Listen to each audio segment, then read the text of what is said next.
An exclusive presentation of Turner Sports.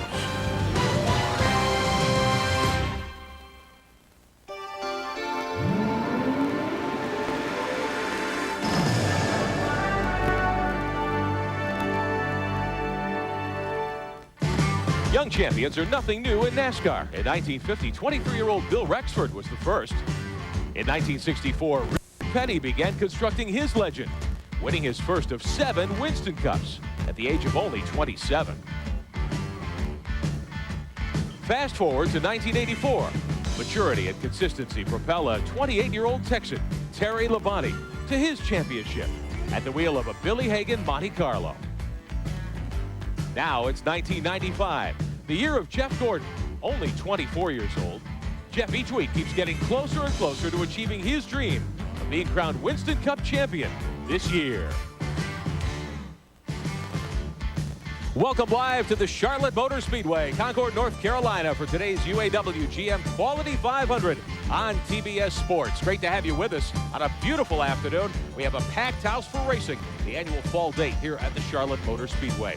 I'm Rick Benjamin in the STP Pit Communications Center, and we're flying down to the STP PCC this afternoon. You can see our logo there on top of the tent. That's where we are, and we'll be covering a host of stories for you this afternoon. Thanks for joining us today. You know, this is a great event always in the fall. The season is drawing to a close. A lot of drivers with a lot at stake. One team going for 3 in a row at Charlotte. The Joe Gibbs team, the 18-car. Bobby Labonte trying to back up his May win with a win today. One of the other stories, Ricky Rudd wants retribution after what he thought was a sure win last weekend at North Wilkesboro. Let's get more on those stories with Ken Squire. Well, thank you very much, Rick. Getting down to the end of the season, just 3 races left to go. Jeff Gordon has a good day today here in Charlotte, and with that 302-point advantage, they pretty much say it's his. But strange things can happen to you at Charlotte. Take, for instance, last year, right down to the final moments of the race, battling for 7th place, and away we go. Ricky Rudd and Gordon in the wall. Had that been this year, well, it could be a whole different story in the point battle. But for the moment, Gordon is the man to beat as we come here to Charlotte, North Carolina in this 500-mile event. And to Dick Berggren, the issue seems to be there's a lot more to this race than winning. Yeah, and a lot more to winning a championship as well. It takes a good car every week, great crew chief, great driving, and one more element. Let's look at a champion's luck. 1994, Martinsville, Earnhardt spins.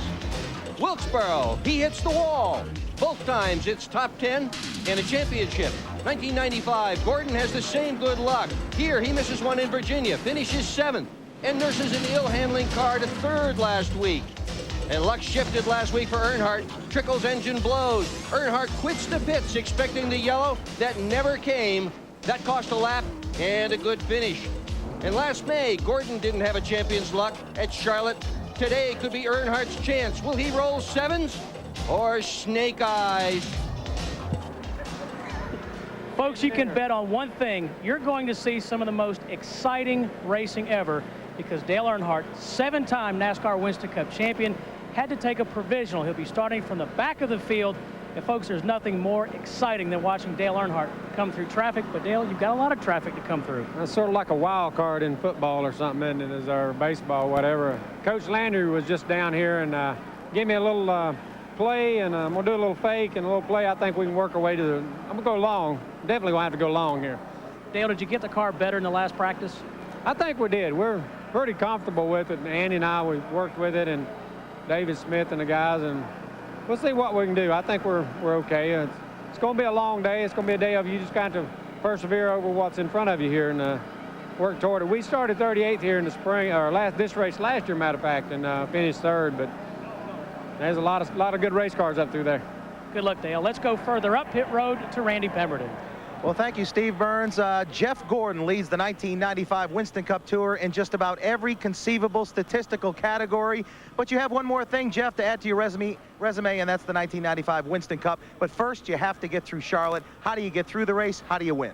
Well, the same way we have the last 12 or 14 races, and that's just consistency in the pits and on the racetrack. And, you know, we just got to stay out of trouble. It's easy to say that, but it's not so easy to go out there and do it. So we're gonna go out there, see what the car's got to offer us.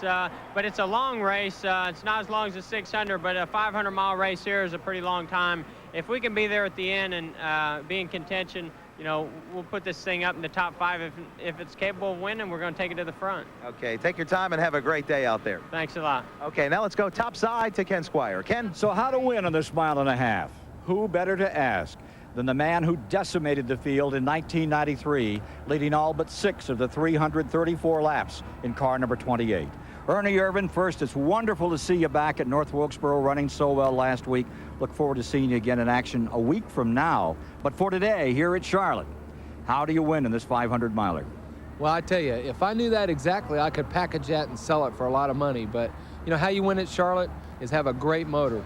But the main thing is to having a great motor is getting through the corners. And like Larry McReynolds gives me, normally you get a great chassis and you get going really fast. That makes your straightaway speed look really good. So, it's got to be a motor and a chassis and a whale of a driver like you find in Ernie Irvin. Another great driver is standing by with another of our reporters down on pit road. Delighted to have Barry Dotson with us today. Hey, I'm by Ricky Rudd's Tide Ford. It seems every time there's controversy, he steps it up to the next level. Like he did here last year after he crashed with Jeff Gordon. He went to Rockingham, he sat on the pole. Last week he had some controversy at North Wilkesboro in a pit stop that was very crucial that could have cost him the race. He's on the pole again. He's got a very good shot at winning the race today if they do everything right. This Tide team is going to come out with their guns blazing. Ken, back to you. Thank you very much, Barry. Moments ago, the Road Warrior in action. Oh, yes. It's time to start the show at Charlotte, North Carolina. The UAW-GM 500 is brought to you by Beechwood Aged Budweiser, the king of beers. This Bud's for you. By Chevrolet Trucks, the most dependable, longest-lasting trucks on the road.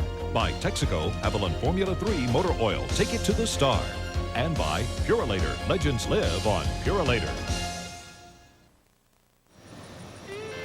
Back live, and the motors have fired here at the Charlotte Motor Speedway, ready to bring you the UAW-GM Quality 500 today, live on TBS Sports. I'm Rick Benjamin of the STP Pit Communications Center. Pleased to have you with us. This should go a long way today towards settling who will hold the Winston Cup in December come the trip to New York City. First today, we'd like to show you our AutoZone race analysis. We're on a 1.5 mile tri-oval. We'll go 500 miles, which is 334 laps here at Charlotte. 24 degrees, the bank in the corners, and the drivers running today for more than $1.2 million in prize money. Again, 43 cars. Now, here are the times. We told you that the speeds have slowed down quite a bit this year because of the weather primarily. Ward Burton was 5 miles an hour quicker last year when he took the pole for this race. Ricky Rudd this year 180.5 miles an hour. Dale Jarrett, the defending winner today. He's got a different car to drive. He'll be one of the favorites. And Darrell Waltrip goes off today with the most career wins at the Charlotte Motor Speedway, 6 Winston Cup victories. Our Chevrolet course description. We're on this 1.5 mile, beautiful oval here you see with the tri-oval in the front part of this track. 1,360 feet, more than a 1/4 mile long backstretch. The front stretch even longer than that, closing in on 3/8 of a mile down the main straightaway. Our turns are banked 24 degrees, leading to these 180+ mile-an-hour speeds that we race at here at the Charlotte Motor Speedway. Ken Squire, 43 cars ready to do battle for us here this afternoon. Command has been given to fire them up, and we're ready to give you the starting order for this 36th annual 500. Here's the Haviland starting grid. It's Ricky Rudd for the pole at 180, his 23rd pole, and his first at Charlotte Motor Speedway. Ricky Craven, the rookie from New England, starts beside him. In row 2, the point leader and 7-time winner this season, Jeff Gordon's there with Michael Waltrip in the Pontiac. Going to row 3, Mark Martin, the 1992 winner, and Morgan Shepherd. For row 4, it's Todd Bodine and Terry Labonte, a 3-time winner this season. Row 5 is Bobby Hamilton and the sophomore from Virginia, Ward Burton. Row 6 is Jeremy Mayfield and Dick Trickle. In row 7, it's Jeff Burton and Sterling Marlin, the 2-time Daytona champion. Row 8, Joe Nemechek and John Andretti. In row 9, it's Ted Musgrave alongside Kyle Petty, who scored a win in the 600 back in '87. For row 10 today, Robert Presley on the inside, and on the outside, the 1988 winner, Rusty Wallace. Row 11, that'll be Hutch Strickland and Brett Bodine. Row 12 is Bobby Hillen Jr. and Bobby Labonte, the winner here this past May. Row 13 is Dave Marcus, his 53rd start at the Charlotte Motor Speedway and Lake Speed. For row 14, Loy Allen Jr. Alongside is Bill Elliott, the 84 and 87 champion of the UAW-GM 500. Row 15, Ken Schrader, the 89 winner of this Autumn Classic, and Gary Bradbury. Row 16 is Dale Jarrett, defending champion of the event, and Darrell Waltrip, the 6-time winner on this track. Row 17, Greg Sachs and Jeff Bodine, who took it in 1991. Row 18, Rick Mast and Jimmy Spencer. Row 19, Steve Grissom and Jimmy Hensley. For row 20, it's Derek Koch and Mike Wallace. And among the provisional starters, back in 41st position, Elton Sawyer with Rich Bickle alongside, and 43rd on the field. A chance to make some history today. Dale Earnhardt ready to go to work. Earnhardt coming from 43rd spot, and if the balloons go up and the field rolls out, remember that only twice before has a man come from 43rd to win. Johnny Mance, 1950 Southern 500 from 43rd. And back in the 50s, 53, down at Raleigh, they used to have a mile track. Ran at night, too. Well, Earnhardt also in 1986 came from 2 laps down during the race to win here. But not from 43rd. No. Buddy Flock was the one that won that race at Raleigh, North Carolina. Looking at Loy Allen, as he's giving you some views from his car, starting in 27th position today. Here you see Ken Schrader, and he is starting in the field at 29th, the Budweiser Chevrolet. That's Ken Schrader, hoping to get back on the winning side. Been a long time for him without a taste of champagne in victory lane. Here's Mark Martin. He's getting ready to start from the 5th position today in the Valvoline Ford. Take a look at his roof cam here. Mark Martin starting 5th. Now Mark won here yesterday, and they've taken that same setup from the Grand National car that won and put it underneath this Winston Cup car. Here's the view from Mark Martin's trunk, looking backwards now at the field. Terry Labonte in the 5 just outside him. Here's Bill Elliott, well back in the field, starting 28th today in the McDonald's Ford. The view out front, and as you look out back, here you are with Bill Elliott looking at this tremendous crowd on a perfect weather day here in Charlotte, North Carolina. Brett Bodine in the Lowe's Ford, he'll start 22nd. Give us some pictures, complete with elephant. There's some of the elephants he's got to get around before this day's over. Did he have the elephant hanging in the dash? That was Jeff Bodine. Forgive me, Jeff Bodine starting 34th in car number 7, the Excite Ford. And here's Darrell Waltrip in the number 17, starting 32nd in the Western Auto Chevrolet. They've got the field broken into 2 groups so the cars can set their tachometer so they won't be speeding on pit road.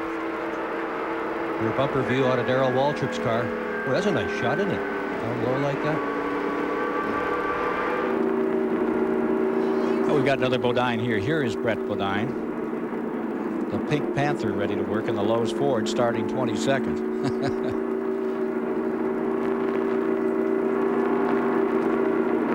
That's that second group of cars. Yeah.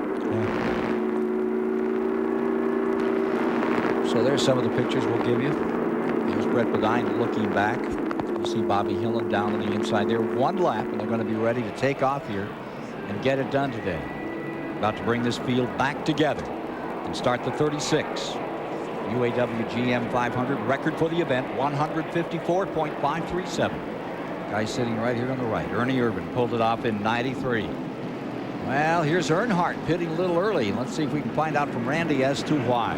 Not a problem, Ken, but they figured, heck, we ran about 3 laps under caution here prior to this green coming out, and this 500 miler, they're going to go ahead and top it off of fuel. That'll give them about a lap and a half, maybe 2 laps on the field in case this thing goes green. Well, it wasn't much of a splash. That was less than a second, so probably not much of an advantage, but anything they can get, they'll take. Earnhardt going to rejoin them, get ready to start this race.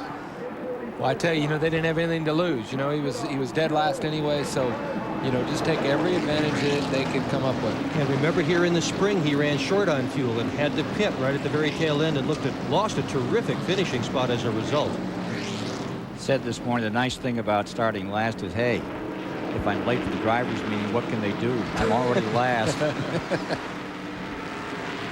Now that's the folks that failed to qualify. Chad Little didn't make it. Jeff Purvis, Billy Stanbridge, Kenny Wallace, Del McCoward among those not in today's field as we get ready to rumble. 5 rookies in the top 10 qualifiers for this race. Craven, Waltrip, Todd Bodine, I shouldn't say rookies, never won. Ward Burton, those guys have never won a Winston Cup race, and they are all starting in the top 10 today.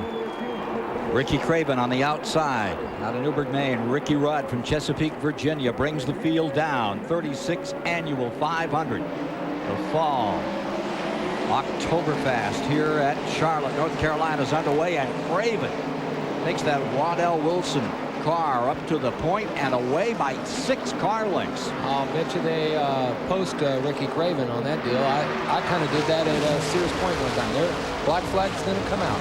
Yes, indeed. A little bit of a jump. Black flag is in the starter's hands. They're checking to make sure they've got the right number. Yep. They're doing it. Too much of a leap. You know, basically, Ricky Rudd was the one that was supposed to start the race. It didn't matter if the green flag came out, anything. Ricky Rudd is the one that had to take off. So I'm sure they're on the radio with Craven right now. He'll have to come in. Rudd is running in second. You see Michael Waltrip, and he's dropping down to the inside. That's a rookie mistake. He'll learn. He'll never do that again in his career, guaranteed. Hard one. That'll put him back to last and then some. Earnhardt's already taken 1, going for 2. Rudd has the lead. Michael Waltrip is in second place. Ricky Craven on pit road. Touch and go start. He's away. Back out here, already a half a lap down. Jeremy Mayfield with Terry Labonte on the outside. Sterling Marlin deployed just behind him. Battle back here for 10th. Teams in the garage this morning say Terry Labonte in that number 5 car was decidedly one of the strongest cars in practice late yesterday afternoon. They say he could win this race for sure. He's got all the right stuff. Bobby Hamilton looking very strong as well. Let's not forget, in that last hour of practice yesterday, although he had problems in qualifying, look at this, 3 wide. Dale Earnhardt was the, some say 6, some say 8 fastest car out here in the afternoon. Depending on what part of the afternoon, early afternoon, most of the field was faster than Earnhardt, but as the day went on, he went faster. Well, right now, look at this, 3 wide, he makes it work. Oh. There's no better to come through traffic than Dale Earnhardt. He's the toughest there is, starting in the back and standing on the gas, and he's going to probably end up in the front and be there racing him at the end. And there's not too many guys already that can do that, make it 3 wide here and come out without damaging some fenders, are there? Driver who shall remain nameless said this morning to me, so what do you think Earnhardt's thinking about right now? And he said, who he's going to bump first. He's got him thinking. Oh, tight traffic. I tell you, this is a tough racetrack, you know, especially this way the speeds are, and then having to start somewhat in the middle of the pack back. I mean, it's hard to get to the front and, you know, make sure you got all the fenders left. Rudd comes by first. Michael Waltrip second. Jeff Gordon third. Morgan Shepherd fourth. Brett Bodine is in 5th. Ward Burton in the MBNA car maintaining the 6th position. Then Terry Labonte 7th, Marlin 8th, and Mark Martin in 9th. I tell you, the leaders have kind of stretched it out some. You know, Ricky Rudd and Michael Waltrip and Jeff Bodine, they have kind of stretched out. Oh, crash. Spin. He's got trouble. Car number 93 making its first start here with this driver. Gets in the wall, and yellow is out. This is at lap number 7. Got a caution on the track. First car into the wall is number 93, Gary Bradbury, out of Chelsea, Alabama. Bradbury Racing Chevrolet in trouble. First caution of the day. We'll be back with more from the Charlotte 500 in a moment.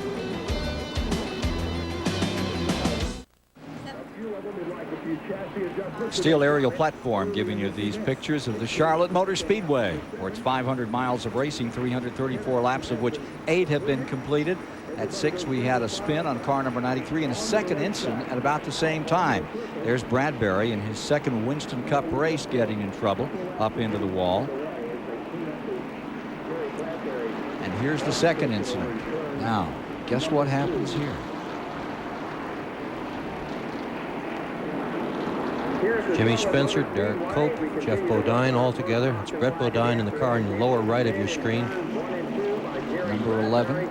They just scraped the wall. That was all. Yeah. So both the 11 and the 7 have pitted and come back out. They're back on the track.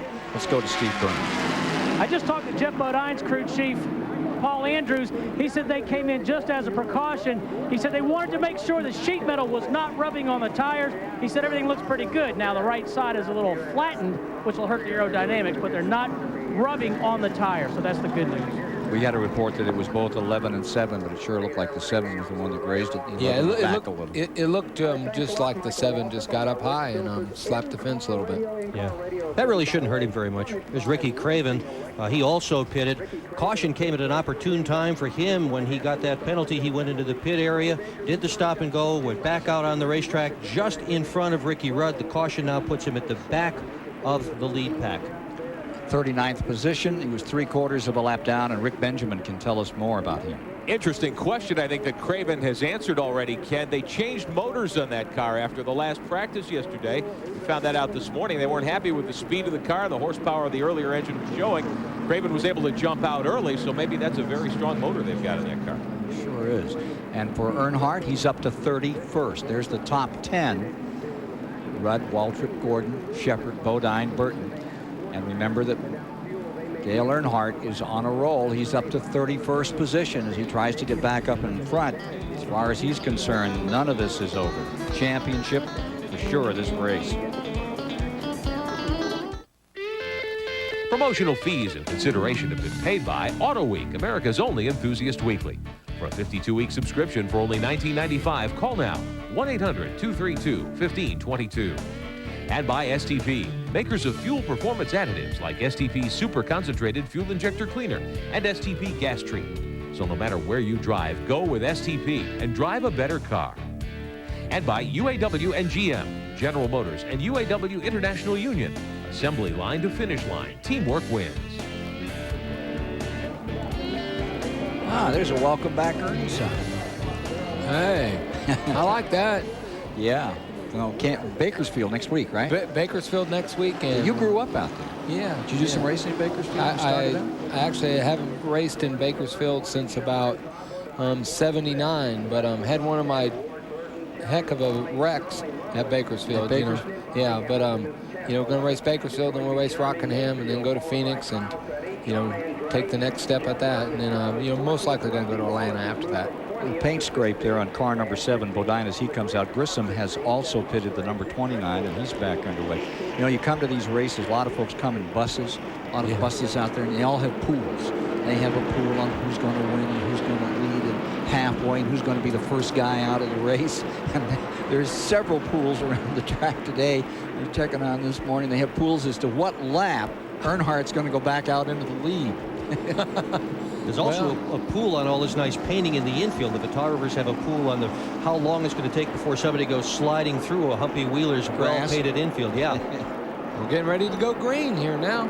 Pace car is in. Come down to complete 13 laps with them deployed. Rudd, Waltrip, Michael, Jeff Gordon, Morgan Shepard, Todd Bodine, Ward Burton, Terry Labonte, Sterling Marlin, Mark Martin, and Bobby Hamilton, the top 10. Jeremy Mayfield, and Rudd begins to draw away. He definitely got a good jump on that start. He didn't want to have somebody jump on the outside of him as what happened last time. He started that race off. Ricky Craven set down, had a stop and go penalty for jumping on the start. Yahoo! Dale Earnhardt in the middle of that one. Spencer on the outside. Derek Cope right behind. Earnhardt was the meat in the sandwich. Not anymore. Here he comes. About 190 down here into turn number 1. And how's your heart rate now? This is just a smooth zone. It's probably about 75, I'd say.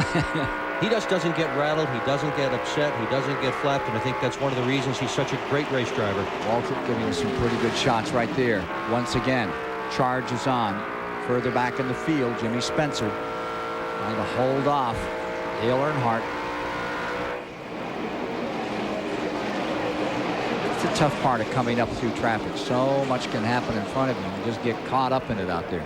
Loy Allen down on the inside. Well, Takes the line away from Spencer for a moment. That's it exactly. You could be doing a great job. And I mean, right there, we almost saw Tangle right in front of Earnhardt. You could be just keeping your nose clean and giving everybody plenty of room. But when you're going through as much traffic as he is going through right now, things can happen in front of you that are not your doing. They sure looked like they were going to happen in front of him. Spencer got into the 19 a little bit and then went ahead and went up on the 12. Awful close. Blazing right through on the bottom. They're taking the spot away from Loy Allen, and Earnhardt continues to work Spencer on the outside. You know, it just doesn't seem to matter how poorly Earnhardt does in qualifying or practice. When they drop the green flag, he's gone. He's always fast.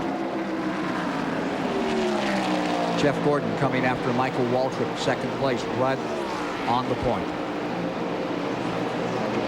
No surprise that Ricky Rudd is running as well as he is. He came up here for a test a couple of weeks ago, and rather than doing what most everybody else did, which was to work on a qualifying setup, he went with a race setup, got the car so very fast, and that's what he qualified with. Sterling Marlin picking up a spot on number 75, Bodine, and Bodine making an Earnhardt move, trying to come back up on the inside. Fight back there in 6th position. That's in 6. And Todd Bodine in that 75 was told today, finish the race. No matter where you finish it, finish it. He has 9 DNFs, and Butch Mock said he wants Todd to bring the car home in one piece, even if it's dead last, bring it home in one piece. And Todd will be back with that team next year. Meanwhile, Ward Burton has taken over the NBNA number 22, looking strong there for the moment. Here's Mark Martin doing some edge work right on the bottom of the track, coming up under Terry Labonte after his great run at North Wilkesboro. I think Mark Martin was telling me at dinner last night that his car ran good on long runs. And he wasn't really going to be rocket ship fast on the first part, but he thought he could be in a long run and be fast. Won the Grand National race yesterday right here. Mark Martin, 20th Grand National victory. Watch any of that yesterday? Yeah, I watched a lot of that. You know, Mark's car was awful good. Del Jarrett's car was awful good too, but Mark was just a little bit better. Sterling Marlin into 4th by himself. Todd Bodine back to 5th. And in 6th, it's Ward Burton. The 7th spot is Shepard. 8th is Martin. And 9th is Terry Labonte. They say Bobby Labonte has brushed the wall, and we can get a look at it here. There it is. Oh. Well, he brushed it pretty good, too, didn't he? Yeah, he did. About like Jeff. Looked like he caught it in the right front, huh, Ernie? It might have, yeah. Might have been pushing. Battle further back in here. This is for 16th spot. Musgrave just in front of Rusty Wallace in 16th.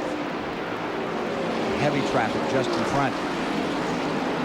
Taking a look at Bobby Labonte a moment ago. Ooh, Bill Elliott in close quarters. I'm telling you, the people at home don't really realize how close that is, but these guys are racing at 190 miles an hour and, rubbing paint. Look at there, right there. See? See what I told you? Oh, now they go right. Look out, here it comes.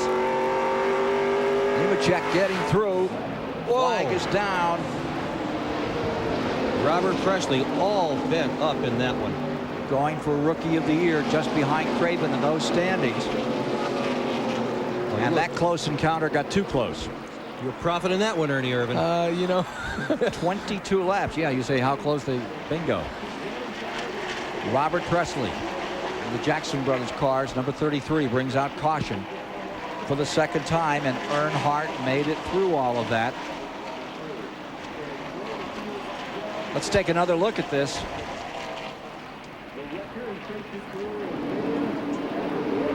Right behind 18. Yeah, Earnhardt's on the far right, almost 3 wide. Looks like Nemechek and Presley got into it together. Presley gets the worst of it, hitting the wall. Nemechek gets through. Look at Earnhardt thread his way through. Oh, Bottom of the track and came back out again. Looped right up between 2 cars. 2nd angle here, folks. Nemechek on the inside of the 87, Presley on the outside. You saw it from Justin back with Bill Elliott as it happened. See, it looked like Nemechek's car got a little bit loose. Anytime you're on the inside of somebody, usually your car will get loose, and it got a little bit loose and got into Robert Presley. Oh, Earnhardt's the best at going through that a wreck that's happening and not slowing down. Because, and he didn't. No, he didn't slow down. That because, you know, normally somebody hits you from behind. Robert Presley walking away. Heartbreaker for him. When you saw that Earnhardt number 3, he had gone beneath Bobby Labonte and pulled up again. And that projects him up to the 24th position. Again, it's the second caution of the day. Ricky Rudd leading in the event. And it's the first time he's led this fall-autumn classic since 1983. You know, a lot of people probably wonder why they're not having pit stops today or pit stops right now. Pit road is closed right now, and what NASCAR does is they'll hold a flag out, and pit road is closed because this car is wrecked on pit road. So, you know, to make sure pit road is safe, they'll wait and get the car lined up and gone, and then they'll open up pit road so everybody can do their pitting. Looking up pit road now. All those guys anxiously looking on. Some of those guys want their equipment in.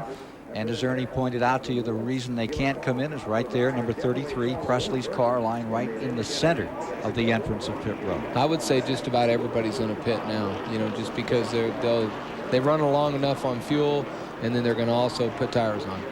Working lap number 25 at this moment as Presley's car is drawn on. Take another look from the in-car camera. Riding with Bill Elliott. He sure got it right. He got loose on the inside. He got loose the first time and just touched him, and then when he touched him, it actually brought the front of the car down even more, and that actually made it looser. Wow, look at this. The Wrecker and Presley's car are just going to get out of the way in time for the thundering herd. Now we talk about 190 when you dip down into turn number 1. When you're up here on turn 4 in the rumple strips, how fast are you going? Oh, you know, probably about 160. Yeah, here we go. We got everybody pitting. We got Rudd. We got the 24 and Earnhardt. Boy, Gordon took no time at all. Slips back out. Rudd still in. Left side work on that car. Just top the tank on Gordon to put him away. Here comes Earnhardt back out, and finally the 10 is rolling. So that's among a couple of the leaders, and the guy everybody's watching here, Dale Earnhardt, as he comes from dead last on the field to try to win this 500-mile race. The UAW-GM Quality 500 from Charlotte, North Carolina will continue after these messages. Back live, second caution of the afternoon here at the Charlotte Motor Speedway, the UAW-GM Quality 500, live on TBS. Great to have you with us today in the STP Pit Communication Center with driver Gary Bradbury. You brought up the first caution of the day. What happened up in turn 2? Well, I tell you, we've been fighting a push in the car since we've been here, and done some things to loosen the car up a little bit. And race started, it was still really tied up off the corners, but if anybody was behind me or went under me, the car really got loose getting in, and just got loose and lost it getting in 1. Sun's out. Is it slick out there today? Well, I don't know. I tell you, the cars are really, everybody's been talking about how bad they are pushing, especially getting up off 4, but yet everybody's loosening them up. We loosened ours up, but then with somebody around me, I couldn't run. It was so loose getting in, but I still had my push off, so just missed it today. Bumper to bumper, all the parts come on with us. I hate it. It was a short day for them, but we'll try it again. All right, good luck to you, Gary Bradbury, who came up through the All-Pro and ARCA ranks, Ken Squire, to get here today. Another look at that incident that we just saw a moment ago. Quickly here, let's take a look at this incident with Joe Nemechek and the 33. Just brushed him. The 26 went right under right then. There goes the 87. We're going back to green right now. 28 of 334 complete, 42 miles into this event. And as we watch Jeff Gordon take off, leading the event with Jeff Bodine now in second after these pit stops. Musgrave third, Elliott fourth, Earnhardt fifth.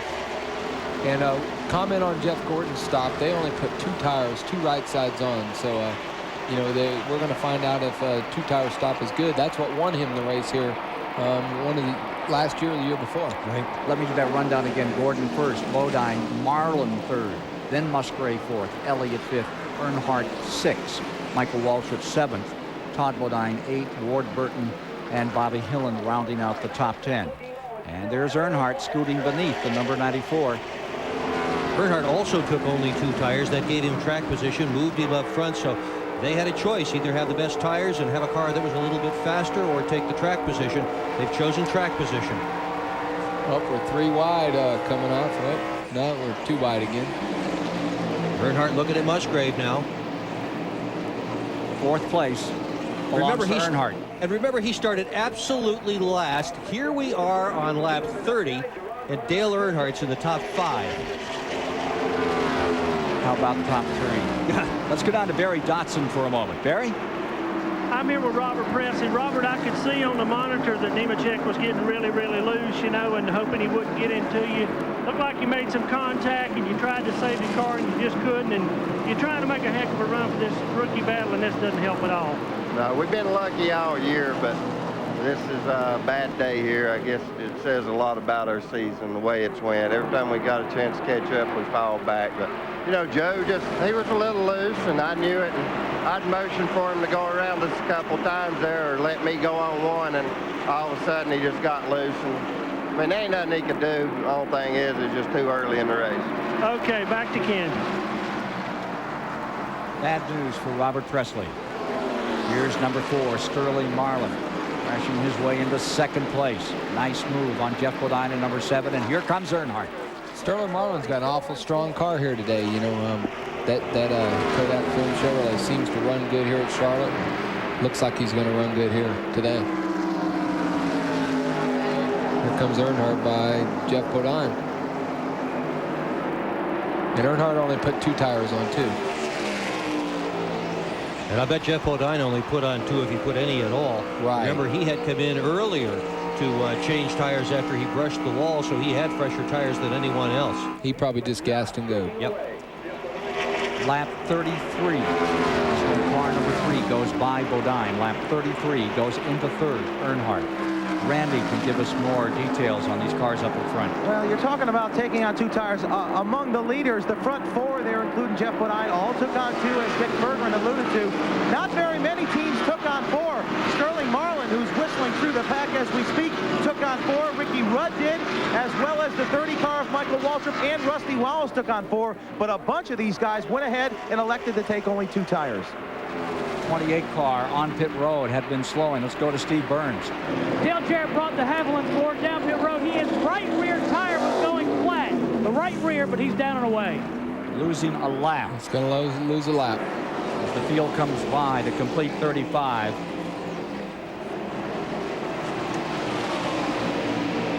Gordon stays first. Marlin second. Earnhardt third. Further back, Derek Cope trying to move up through with Jimmy Spencer. Whoa! Nemechek way up the racetrack. I don't think they fixed Nemechek's problem. No. He almost fixed it right there. Yeah. Nearly had it all the way in the wall. Here's Bobby Hamilton continuing to come on. He's back in the 17th position with the number 43. Just in front of him is Kyle Petty in the 42. What do you do in a deal like that, Ernie? You got a car you know is not right. Do you just sort of back out of it, or you keep your leg in it and just hang on and hope for dear life it's not going to crash? No, you have to run hard just to be able to stay in contention, but you got to just slow down, and you know, that's part of it. And you know, the drivers that can slow down but keep their speed up somewhat, and those are the guys that are going to be able to be here at the end. So slow down but keep your speed up. Right. It's kind of hard. Sometimes you can slow down and go faster. You know, you can drive in the corner a little bit different. Sterling Marlin getting ready to take the lead. You know, one thing I want to ask you about Dick Bergman, you're really good at looking at different things, but Sterling Marlin, the cowl that they have on that car, see how it is? Yep. It's white. Why is that? I don't know. I bet you know the answer. I don't know the answer to that. I keep wondering, you know, but I hadn't asked him yet. There comes Earnhardt by Jeff Gordon, too. Now, all 3 of these cars have only took 2 tires on, and, you know, Jeff Gordon is fading a little bit compared to Sterling and Dale Earnhardt. At lap 37, that's when Marlin took the lead. On lap 38, it was Earnhardt around the 24 of Jeff Gordon, and clock taking him back a spot. It still stays Rudd 4th, Jeff Bodine 5th, Bill Elliott 6th, Ward Burton is 7th, Terry Labonte up a notch, he goes into 8th, Michael Waltrip racks to 9th, Ted Musgrave in 10th. Find out a little bit more about this leader. Let's chat with Barry Dotson for a moment. Yeah, I heard you guys talking about a white cowl on the 4 car. There's a purpose to that. White reflects heat. They used to run a black cow. The white cows pull it in cooler air, which means cooler carburetor air, which means more horsepower. Maybe that's why he's leading. And you know, the other thing is it's coated with something white. I've looked at it a little bit in the garage area, and it's got a little bit of different coating to it. It's not just painted white. The 25 and the 8 and the 12 seem to have a good race going right there. Now we're looking at Jimmy Spencer. Schrader is in the 19th position with that 25 car. Here are riding with him Jeff Burton just behind him, and Derek Cope, the 12, is in 21st with Mayfield, number 98, in 22nd. You know, Schrader had a heck of a run going here in May last year, and then I think he had some motor problems or something. But big Kenny motor Schrader problems. normally runs good. Yeah, in fact, he was the leader and beyond the 500-mile mark. If it had been the fall race, he would have been the winner of that event. And his crew chief Ken Howe said that was the point in time at which they went into the cellar, and they've been trying to dig out ever since. For 6th position, Bill Elliott and Ward Burton. Just in front of them, Jeff Bodine riding with Bill Elliott down the main straightaway, headed for the 24-degree banking of turn 1. Elliott off to a good start today, and Ward Burton looking terrific in Bill Davis's car out of Batesville, Arkansas. The guy needs a strong run. He's had such a tough year in 1995. Last year he won 3 in addition to the Winston Select here. This year he hasn't won a pole. He's barely led any laps at all. Needs a good run today. He's had a tough year. Yeah, doesn't have a sponsor for next year either. They've got negotiations going on, but they don't have one nailed down. And it sure helps to land a sponsor when you can say, well, we've won X number of races this year. Yes, for sure. 6 and 16, 10th spot here. Ted Musgrave. Those are the teammates, you know. And Rusty's coming up behind there. And Rusty's on a roll. He was back in about 16th, 7 laps ago. He's flying. Mark Martin, winner a week ago, his 3rd win of the 1995 season at North Wilkesboro, and back up in front. Sterling Marlin is leading, but stalking him is the man in black, Earnhardt, closing in. Charlotte Motor Speedway is where the action is today in this 500. Stay with us.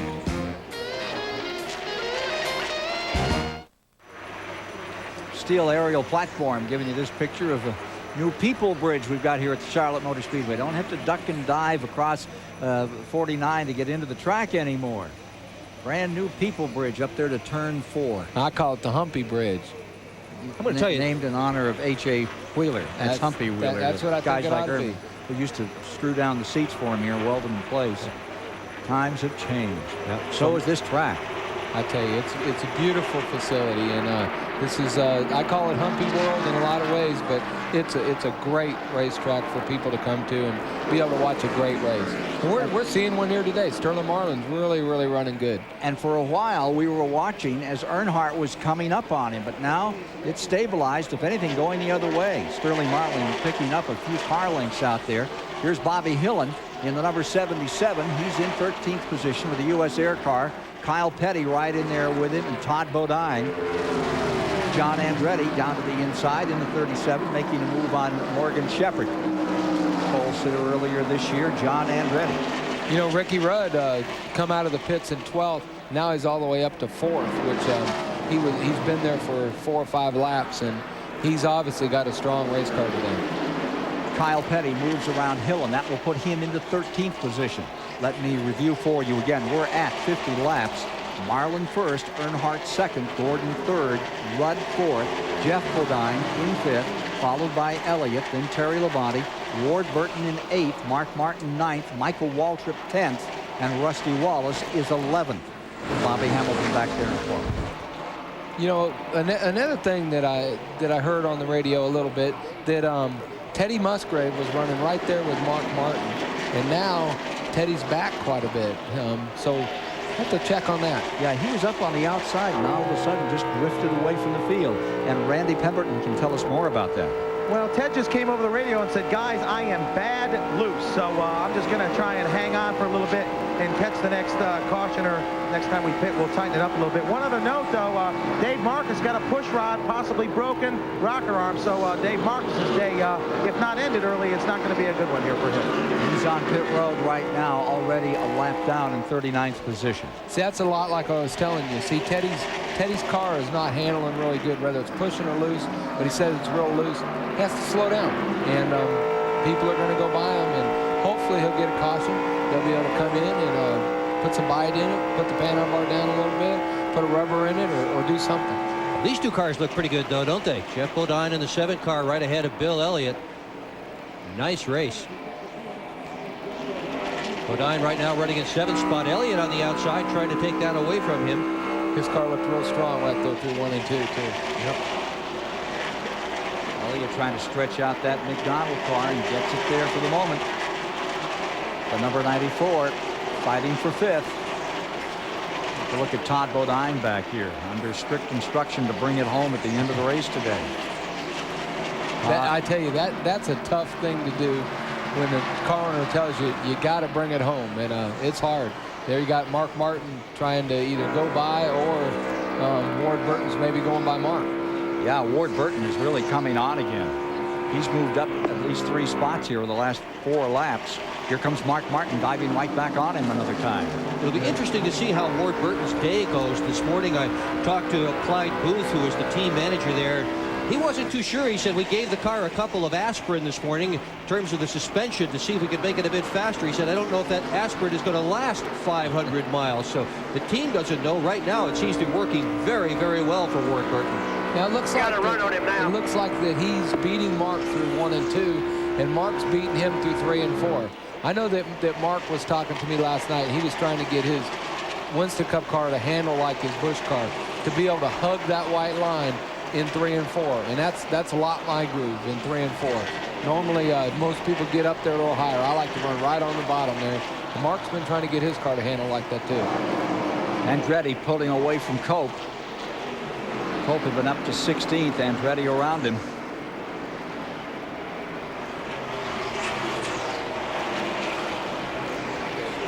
And Sterling Marlin has pretty much drove away from everybody. He's probably got about a 6-second lead right now over Dale Earnhardt.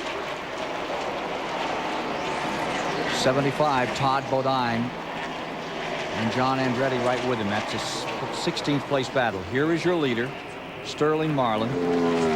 That Chevy that started in 14th is leading, and for the moment drawing away from the remainder of the field. And take a look back to 2nd place. You see how they're deployed around the track. There's Earnhardt. There's your 3rd place car, Gordon. And right with him comes Ricky Rudd, the pole sitter, in 4th. About a 4-second lead, it seems like, for Sterling Marlin. Bill Elliott within striking distance in 5th. Jeff Bodine 6th. Terry Labonte 7th. Ward Burton 8th. And Mark Martin 9th. Rusty Wallace up to 10th.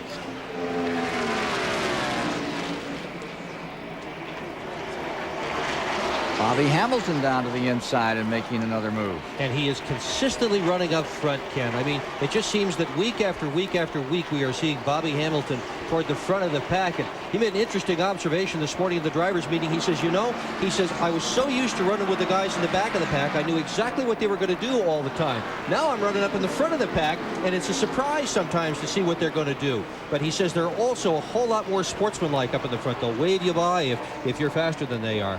Well, I tell you, Mark Martin has kind of been the one that people see a lot of. Mark will, if you're going faster than Mark, or if you've caught him 10 or 15 car lengths, a lot of the drivers try to point you by. Hey, we're going to follow you a little bit and see what we can do to do better. And, that's part of racing. And that's why the guys up front seem to be up front every week. One of the things about this Hamilton car is he's just outside the top 10, and he's closing up on Rusty Wallace in the number 2. Wallace has taken over in 10th position, and Bobby Hamilton is scooting right after him. There they are, 10th and 11th. Rusty Wallace, who started today in 20th, now in 10th. Bobby Hamilton in the 43, rambling from 9th, fell back, now pulling back up again. I wonder if that's a concrete car. Yeah, fall season race, and it's one of the ones that everybody looks forward to. It's a special time of the year, this fall season. Rusty Wallace, you like the fall campaign? Heck yeah, I love it when it gets cool. You know, when you're out there in that hot weather, you get a lot of hot weather. You finally get tired of it, and when you get to put your long sleeve shirts on, your jackets, your sweaters, it starts feeling good. So I like this time of the year. Back live at the Charlotte Motor Speedway, the UAW-GM Quality 500 live on TBS. There's been a change for second spot while we were away. We're going to show you just exactly how this did transpire a moment ago. Jeff Gordon getting by Dale Earnhardt to claim second spot as the cars work out of turn 2. Ricky Rudd is right behind in fourth. Everybody trying to track down race leader Sterling Marlin. So Gordon, whatever caused him to back up a little earlier, he's obviously found some speed. We're joined here as we take a look. We're going to show you that pass after all. Gordon down the back straightaway here, sizing up Earnhardt on the inside. Just a little extra speed down low, and Gordon taking second spot a couple of laps ago while we were away at break. We're here at the STP Pit Communication Center this afternoon, joined by the driver of the Meineke Chevrolet, car number 29. Steve Grissom is here. And Steve, good to have you with us once again today. What put you out? Unfortunately, we burned a piston in the Meineke Chevrolet, but I tell you, Hendricks has done a super job for us this year. And I think it's only our second engine trouble in about 18 months now, so it's been a super deal for us. You had Buddy Parrott as your crew chief and team manager earlier. You've got a new crew chief coming on board next year, Billy Engel. How did that come about? I guess Billy decided he wanted to make a change, and Gary Bechtel, team owner, found out about it, and it didn't take him long to get a hold of him. And you know, we're really looking forward to it. I tell you, Billy's been around a good while, and he's got an awful lot of experience, and you know, that's something we can definitely use here at Diamond Ridge. Wish you well with Billy Engel in the years to come. Steve Grissom with us here in the STP Pit Communication Center. Ken Squire, great battling, shaping up here for the top 2 spots. Sure is. It's beginning to shorten up a little between first and second. It was about 4.4. It's down to 4.2 as Gordon in second spot. Earnhardt right there behind him in third goes looking for that leader, Sterling Marlin. We're now at 69 laps, 103.5 miles into the event. 103.5 into the event. 2 cautions today. Randy can tell us more about this upfront battle. Well, Dale Earnhardt has come over the radio as well as he's running, sitting third after taking on 2 tires. Complains that the car is loose in the center, which means loose in the center of the corners and pushing coming off. They're expecting his next green flag pit stop around lap 85. Ernie, what might you expect that he could do to rectify that problem if he's loose in the center and pushing coming off? Man, I tell you, you know, that's not an easy fix, you know.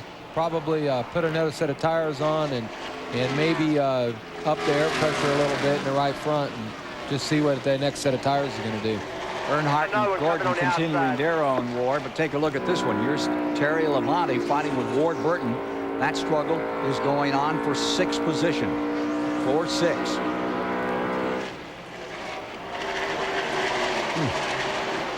It's a tight order drill. Terry Labonte there, Mark Martin looking him over. And what you see there, Mark Martin has been working on Ward Burton a lot, and then all of a sudden Terry Labonte come up past Mark and past them, and see what Mark was doing is I think he was telling whoever's behind him, which I don't see nobody behind him, so I think what he's telling Ward is move over, let me go. And Ward could see that in his mirror? Well, if he's looking. I guess. But Mark has to just think that he's looking. I don't know. People shake their fist at me all the time in traffic. I suppose that's what that was all about. I don't think it was a fist. It was kind of like point. I think Mark was telling him to point outside or something. Mark's been beating him through 3 and 4, but he doesn't beat him through 1 and 2. Terry Labonte went by right on the outside on both cars. Hamilton right in there still. Terry Labonte showing 6. Martin and Ward Burton in a great battle. And take a look here at Darrell Waltrip. And look, and Hamilton just drove right by Mark right then. That's back in 25th spot. Trickle in the 15. Schrader. Here's Bobby Hamilton coming after Mark Martin another time. It's got to give King Richard Petty an awful lot of pleasure to see how well this race car has run at the second half of 1995. The rate those guys are going, it wouldn't surprise anybody to see them wind up in a victory lane not too long from now. I tell you, anytime you struggled for as long as they have, you know, from the time Richard retired, and you know, even the last few years Richard was driving, they didn't have a lot of success. Now they're starting to have it, and that just makes you just have goosebumps all the way, you know, watching the car. Yep, and the crew says part of the reason is they've got great communication. They seem to know exactly what Bobby Hamilton wants. They all get along well together. The team communicates well, and that's ever so important. About 11 seconds back, this three-way battle continues here with Mark Martin leading that pace. Earnhardt went by Gordon again. Gordon had already passed Earnhardt one other time, and now Earnhardt went back by Gordon. Loose in the middle and tied didn't off. we just hear Earnhardt's not handling well? Boy, if they get that thing fixed. Well, I mean, that's just a real minute handling problem. Oh, okay. It's real close.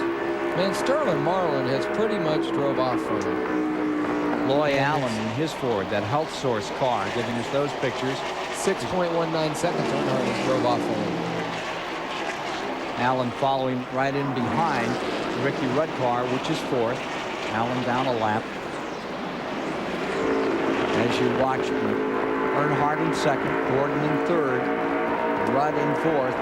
Loy Allen takes you down the back straightaway. You can really see in Loy Allen's camera, you can see the different grooves that some of the cars are driving.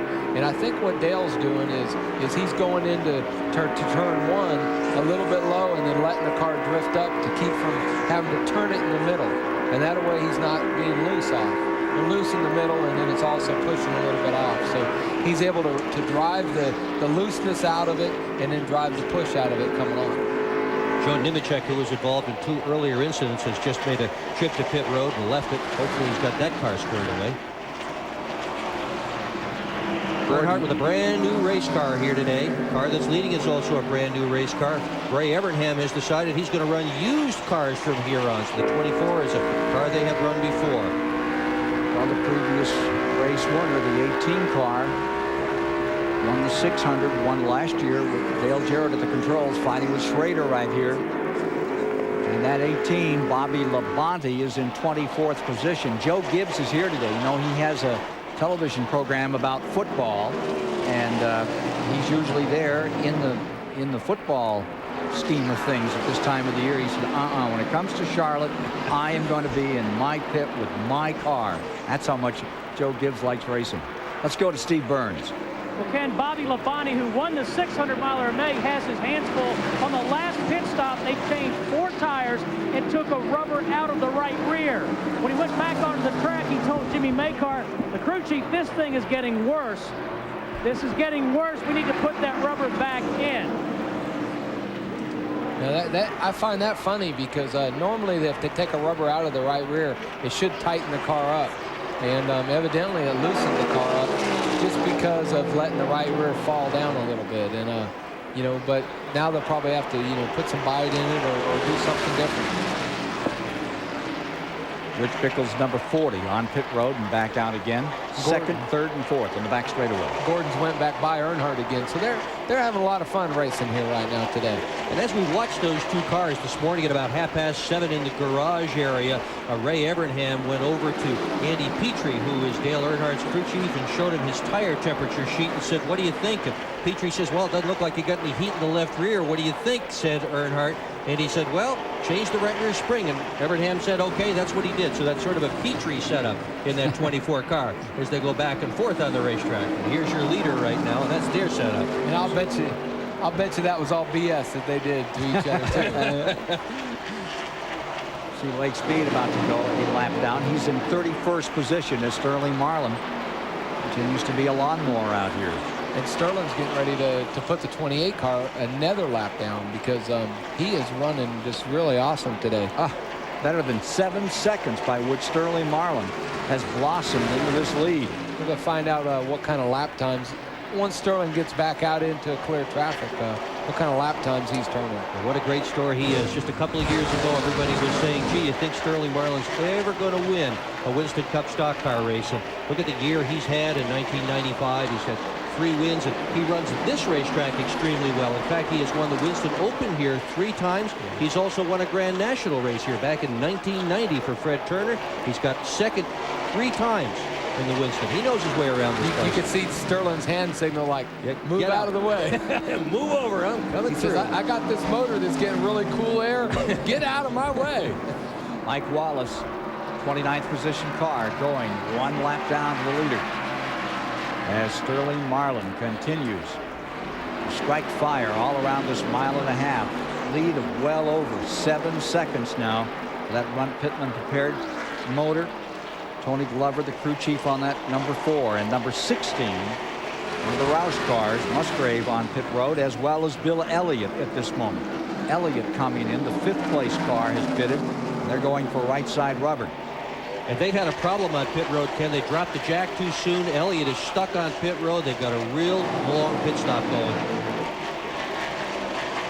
You see that now. They dropped the jack, and neither of the right side tires were on when they dropped it. Going to be a 4-tire change. They're working with only 2 lug wrenches now. A new NASCAR rule, and all the teams have had to make adjustments, and apparently it just backfired on Bill Elliott. Long stop. They've already been in 33 seconds. Wow. 127 miles into the race, and we need to get back and talk more about this change in the rules and what it's done to the strategy on pit road. It's made things a lot different than we've seen before. I think we're going to get ready for pit stops for about everybody, it seems like, because we're on lap 86 right now, and you know, that's going to be somewhat into pit range. Ricky Rudd making a move to go under Earnhardt, and he's there.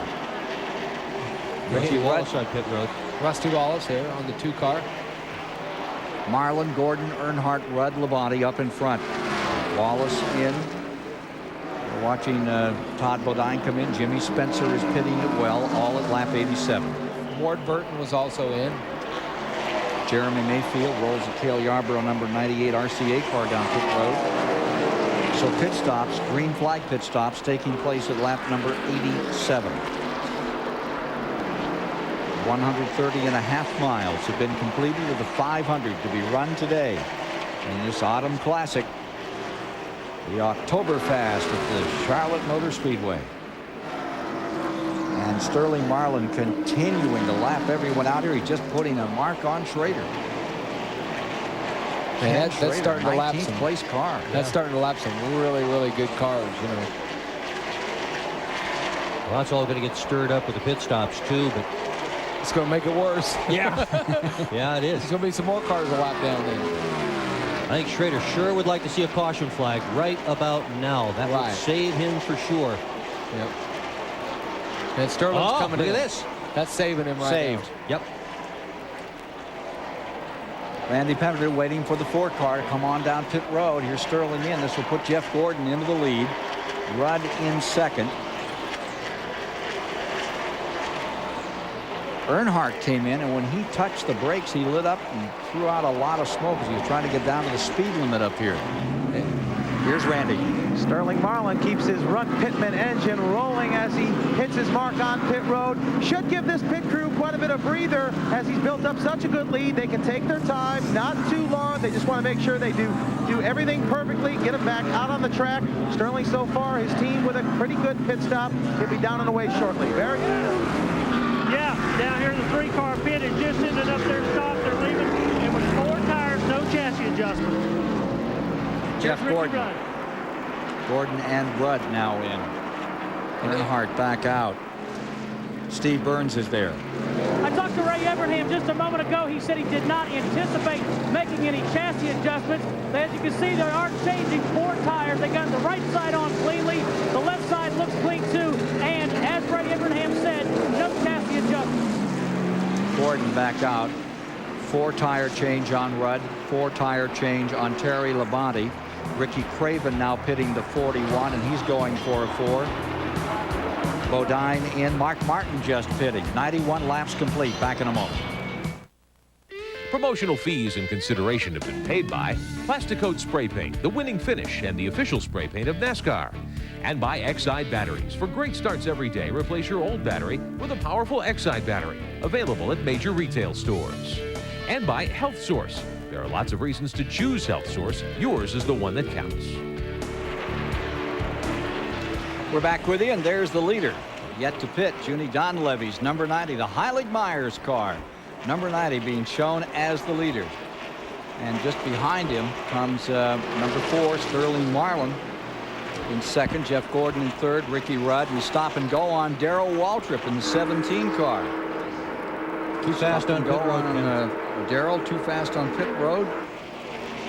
Here's the 90 car coming in. As it comes in, that will put Sterling Marlin back into the lead. And you noticed how he slowed right down when he got to the last pit stall. That's where they start timing them, and you can't be going over 55 miles an hour once you pass that point. You also can't go over that line right in front of your pits, and that's just what Mike Wallace did. That's why the crew pushed him back. Waltrip was in 25th position when he was penalized.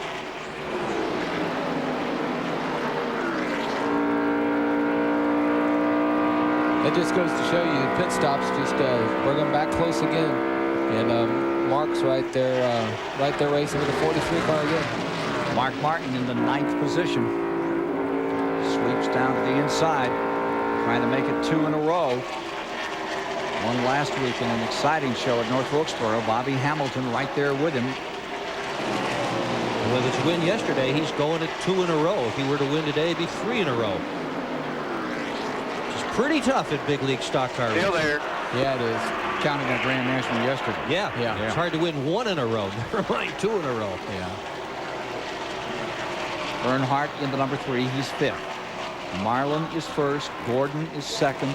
Rudd is 3rd. Terry Labonte is 4th. And Earnhardt here in the number 3 car is 5th. Rusty Wallace 6th.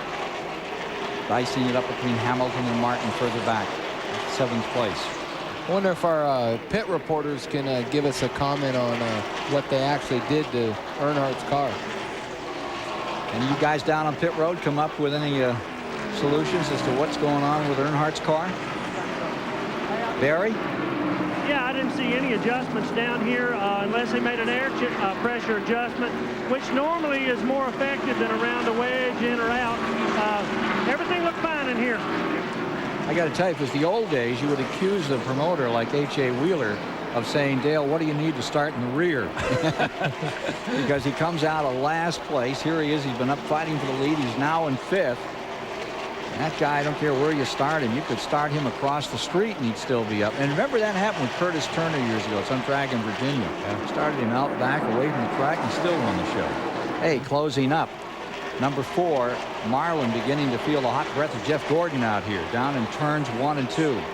On the back straightaway there you see the 17 and the 90 getting together. Not sure where they are in relationship there. They're close. They're fighting for 36, folks. I tell you, Jeff Gordon has run Sterling Marlin down, and some of that is entrance to pit road and in the pits and see what's going on. So. And Jeff Gordon is getting ready to pass Sterling Marlin right now. In your face with a Goodyear Eagle there for a moment on that Western Auto car. And there is Jeff Gordon right down to the bottom of the track. And he is just, I mean, it's just like he's in a motor right away from Sterling. They say Sterling Marlin may be getting into some difficulties out there. Randy, what can you tell us about it? Well, right after that last pit stop, he complained. He said, boys, this thing is real loose. Tony Glover, his crew chief, said, well, don't worry about it. Just ride for a few laps. Wait for your tires to come in. Maybe the car will tighten up a little bit. Came back over the radio just a moment ago and said, I think there's something else loose on this car. Maybe the wheel just doesn't feel right. Possibly threw a wheel weight or something like that, but he doesn't like it right now, that's for sure. Gordon in front. We have Sterling Marlin in the number 4 car now in 2nd. We've completed 102 laps, 153 miles. Riding with that Western Auto car again, giving us some pretty dramatic pictures as he was alongside of Mike Wallace a few moments ago. Here's the 6. Mark Martin dives to the inside on Rusty Wallace. That's for 6th spot. Wallace, who started 20th today. Martin started on the inside of row 3. Martin getting the better part of that one over Wallace. 4-6 at this moment. And just behind them, you see Bobby Hamilton.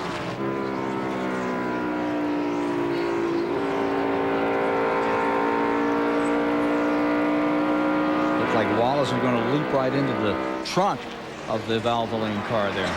He's not been a happy camper this week. He lost 3 of his top crewmen to Felix Sabatis, and in the driver's meeting, Felix grabbed him by the arm, and the 2 of them went off into a private room and had a long conversation. And boy, as a journalist, I wish I could have heard what was said on that one. Didn't have your ear up against the wall? I wish I could have. Earnhardt may be having some difficulties this afternoon as well. There may be some problems on the 3. Barry Dotson can tell us more. Well, they took an equalized left front tire off,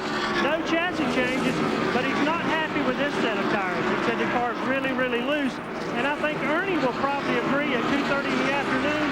The same thing Sterling said. It's not the car, it's not the tires, it's the racetrack. Fifth place car, Terry Labonte, is on pit road. There's a surprise, and Randy is with Steve Burns is there. Steve? Ken, we've got a report over the radio. Terry Labonte called in and said this car is extremely loose. I think there's something wrong with it. In fact, he said it was a very heavy vibration. Well, they pitted 15 laps ago, and back out on the track comes Terry Labonte with problems.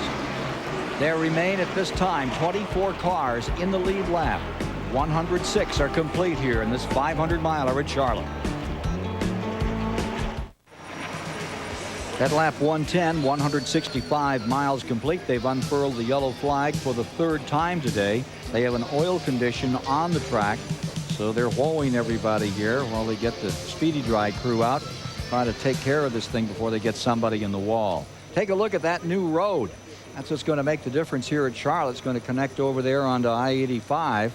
And as you see, it's going to lead right in to the Charlotte Motor Speedway. What a great job. You know, the North Carolina Highway Patrol, you hear all about how the police don't work. This is a state where it works, and what a job they do as far as traffic control at this facility. There you see part of the 1.5 mile Charlotte Motor Speedway. Looks like it's just about filled to capacity for this great autumn classic. Under yellow as we look for an oil situation, and we see all the leaders coming onto pit road from our aerial platform. Ken Schrader had dropped behind Jeff Gordon, lost his lap. That yellow flag came out. Gordon moved over. Let Schrader have his lap back. They are teammates. Let's go to the forepit of Sterling Marlin. Randy Pemberton is there. Well, they're waiting for Sterling's arrival. He parks it nicely in his pit. Bobby Hamilton cruises by as the team goes to work on the right side. Jeff Gordon as well as Ricky Rudd on the bottom of the screen. Around to the left side go the 4 crew. Gordon's team a little bit ahead. Down and away is Rudd. It's going to be a race off of pit road. Rudd's going to win it. Gordon comes out. Sterling still in the pits. Finally drops the jacket away. Not happy here in the 4 crew. Line them up and send them back out after everybody's refueled and reshod. Let's go to the STP Pit Center. Here's Rick Benjamin. Ken, time for the Auto Week Week in Racing, brought to you by Auto Week, America's only enthusiast weekly. Want to show you some highlights from yesterday's Subway Super Truck 100 at Sears Point International Raceway out in California. Super Trucks went 100 miles yesterday, and there was trouble early. One truck in the wall, the 34 of Ray Daniels. We're going to show you how Daniels got off the course and popped the tire barrier. A good lick yesterday. That's going into turn 10, the last corner at Sears Point, just before you come around to the right and start up the long main straightaway. So Daniels into the wall. He was okay, although that caused quite a mess. You see some of the tires and so forth bouncing up onto the course. The afternoon went to Ron Hornaday. You see the truck over the wall there, took down some of the chain link fencing. He was okay. Ron Hornaday in Dale Earnhardt's Papa John's Chevrolet taking the checkered flag, winning the Subway Super Truck 100. Dale Earnhardt getting one victory at least here this weekend. Depends what happens today. His Busch car with Jeff Green, not a winner yesterday. The winner in yesterday's Busch Grand National event here in Charlotte was Mark Martin in his Winn-Dixie Ford, the number 60 out of the Roush Racing Stables. He defeated Dale Jarrett with the All-Pro Bumper to Bumper 300, which you saw here live on TBS Saturday afternoon. Call 1-800-232-1522 now for a 52-week subscription to Auto Week, only $19.95. Every week, Auto Week is first in your hands with all the inside news of racing and its personalities, driving impressions, and more. Again, Auto Week, 1-800-232-1522. That $19.95 offer ends tomorrow, so get your call in. We'll be back at Charlotte with more in a moment. Welcome back to the Charlotte Motor Speedway. Currently under caution. Terry Labonte leading. There's been some talk down here on pit road. Now, they have had 3 caution periods. These guys have changed tires now. Lap 25, lap 85, and again on lap 111. Now, as I walked up and down the pits early on, you saw 6 to 8 sets of tires for most of these teams stacked up back here. Now they're already talking about the fact that they're on their 4th set right now, and teams are scrambling for tires. At least they are up at this end of pit road. How about your end, Barry Dotson? They are down here also. You know, I noticed early in the race I was in Jeff Gordon's pit, and as soon as the 29 headed behind pit wall, they went for his tires. So it's certainly a concern, and the best medicine for that's green flag racing. Goodyear brought 2,027 tires here. That's enough, so each team got 8 sets before the start of the race. That means each set only had to go 62 miles. So Goodyear figured they had plenty of tires, but we've had a lot more cautions than we anticipated. We're back out from underneath the cautions. We come to lap 116. We go green, driving into the first turn. Terry Labonte is on the tail end of the lead lap. Back there in like 23rd position. The lead car is Ricky Rudd, followed by Jeff Bodine. Then comes Ward Burton, Jeff Gordon, Sterling Marlin, Mark Martin in 6th, Earnhardt in 7th. Bobby Labonte on the backstretch in 8th. 9th would be Wallace, 10th Hamilton, and 11th Kyle Petty. 3 wide as they press Terry Labonte up to the outside, coming down the chute. Whoa, little contact there between Bodine and Ward Burton in the 22, and you see Terry Labonte slipping back now. He's down a lap. Gordon, his teammate, on the inside of him in that 24 car. Ward Burton having a whale of a run today in the 22, the MBNA car. Bill and Gail Davis have got to be thrilled about this ride that Ward Burton is turning in. Moved on to this team number 22, and here comes Gordon challenging another time. Credit where credit's due. They had 2 good people come to that team all at the same time. Ward Burton and Clyde Booth moved over from Darrell Waltrip's team as team manager, and he is an absolutely brilliant guy as far as shock absorbers, chassis strategy, the whole thing, and that has got to have been a help as well. Clyde Booth was saying here today about that change. You know, getting into a new team, meeting everybody, making things work together, a little like walking on eggshells, but we're getting there, and they sure have got there in a hurry. Now here's Gordon. Back on the inside, Gordon and Burton for 3rd. Right behind them, Sterling Marlin, who seems to have recovered his speed that he had lost when he was having a problem earlier. Labonte's also doing better now. He's got those tires warmed up, and he seems to be running a bit better, although he doesn't seem to be able to keep the car down as much as perhaps he should. Ernie Irvin along with us today. Vic Bergman over to the right, and Ernie, it looks like that 24 car has found whatever it was missing before. Yeah, I tell you, he's running off the good. You know, Jeff Gordon is one of the guys that really gets around this place really good. And Ray Abraham's setup is awful good for this racetrack. Listening to Ward Burton's radio in the background on the 22. It's his spotter.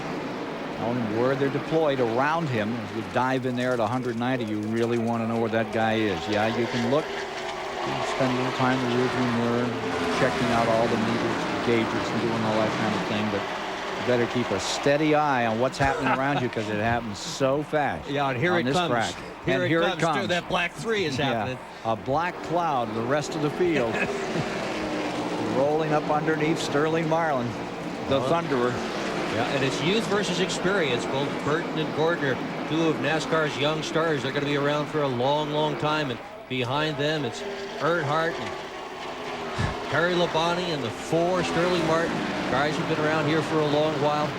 Yes, you watched the 24 in that early battle. If you're just joining us, the 24 and the 3 had a whale of a go earlier, side by side. And it was youth against the experience. Of course, they both have plenty of experience. You can't take that away from Gordon, even though he's a youngster. But certainly the master of this last decade, Earnhardt, just running the wheels off that number 3. And in a fight with the 24, it's the kind of thing that gets everybody's blood boiling. Recall the inside. Jeff Bodine in the 7 that you keep seeing in the left side of your screen. He is running in 2nd position right now. Good run for him, but now you see Gordon on the low side of Bodine. And there you just saw Ricky Rudd. He's the leader of this pack right now. Ernie, have you done any testing here since you've been back? No, I haven't got to do any testing. You know, we were going to come up here and test before Wilkesboro, and you know, Goodyear didn't have the right tire to test with, so you know, it was kind of a tire they had that you could only run 4 or 5 laps with. So we just chose to not test here. We're going to test at Rockingham next week. The 7 car of Jeff Bodine staying right there in 2nd. Steve Burns. Well, I'm curious. I want to ask Ernie Irvin, on that last pit stop, the 7 car only took on 2 tires. Bill Elliott took 4. Bobby Labonte took 2. Dale Jarrett took 4. Ernie, my question is, why did the teams adopt different strategies at this time of the race in terms of 2 tires or 4? Well, you know, I guess when Jeff Gordon did that a couple years ago and won the 600, you know, everybody could see where Charlotte Motor Speedway you could take on 2. Also, there's a shortage of tires in some way. So, you know, if you only had a couple, you know, say 15, 20 laps on them left sides, why not just put the 2 right sides on and, you know, be able to go ahead and go up to 100 miles or something like that. Sometimes your car may not be handling just right, and sometimes if you just put left sides on, it may loosen it up, and that may help your handling situation too. How about the track position thing, Ernie? Is that really critical here, or does it not matter as much as some other places like, say, Martinsville or Darlington? Well, I mean, you can see it right now. You know, track position is something, and the 24 car now has run the 5 car down and getting ready to pass him. But track position is critical everywhere, and Charlotte Motor Speedway's a place too. He hasn't run the 5 car down, but or the 10 car, but he's actually run the 15 down and put them a lot down again. Battle for 3rd position is what you were seeing there between Bodine and Earnhardt. Ricky Rudd stays up front. Jeff Gordon, Ward Burton in 5th, Sterling Marlin 6th, Mark Martin right here in 7th, and you're riding with him, going up towards 190 in the main chute, getting ready just to lift a little into number 1. Talk about getting into that first turn. Well, I tell you, you know, it's been a while since I haven't been here, so. But normally getting into turn 1, you normally have a lot of adhesion, and now with the new pavement, the corner's tighter than in turn 3 and 4. And usually everybody's car handles good in turn 1 and in turn 2. Now you get into turn 3, now you're in a whole different deal. Turn 3 always seems to be either, you know, a push or a loose factor. It's hard to get your car to handle just perfect over there. That's why people are running different grooves, getting in and off. Ward Burton in the MDNA, number 22, just in front of our Valvoline car, giving it a shot. And here comes Sterling Marlin on a roll. The 4 on the inside beneath Bodine has him pinned. And it's to the advantage not only of Marlin, but Ward Burton trying to make his move. And I tell you, you know, when Sterling Marlin went into turn 3, what he did was his car could actually push the 24 or the 22 car around a little bit with air. And so what he did was actually turned in real late to the turn 3, and that way Ward couldn't turn down because Sterling was there, and then Sterling could turn it and turn in later and be able to make a good shot off the corner, and that just enabled him to pass. Dick Trickle running in 23rd position, a lap down in the middle of things here. Came right back up on Gordon. Now Earnhardt sails underneath him in the main straightaway. That's lap 129. Marlin in the yellow number 4. He's in 4th spot. Jeff Bodine remains in 5th position in the number 7 car. Just back of him is Wallace in 8th, Bobby Labonte in 9th, Hamilton to 10th.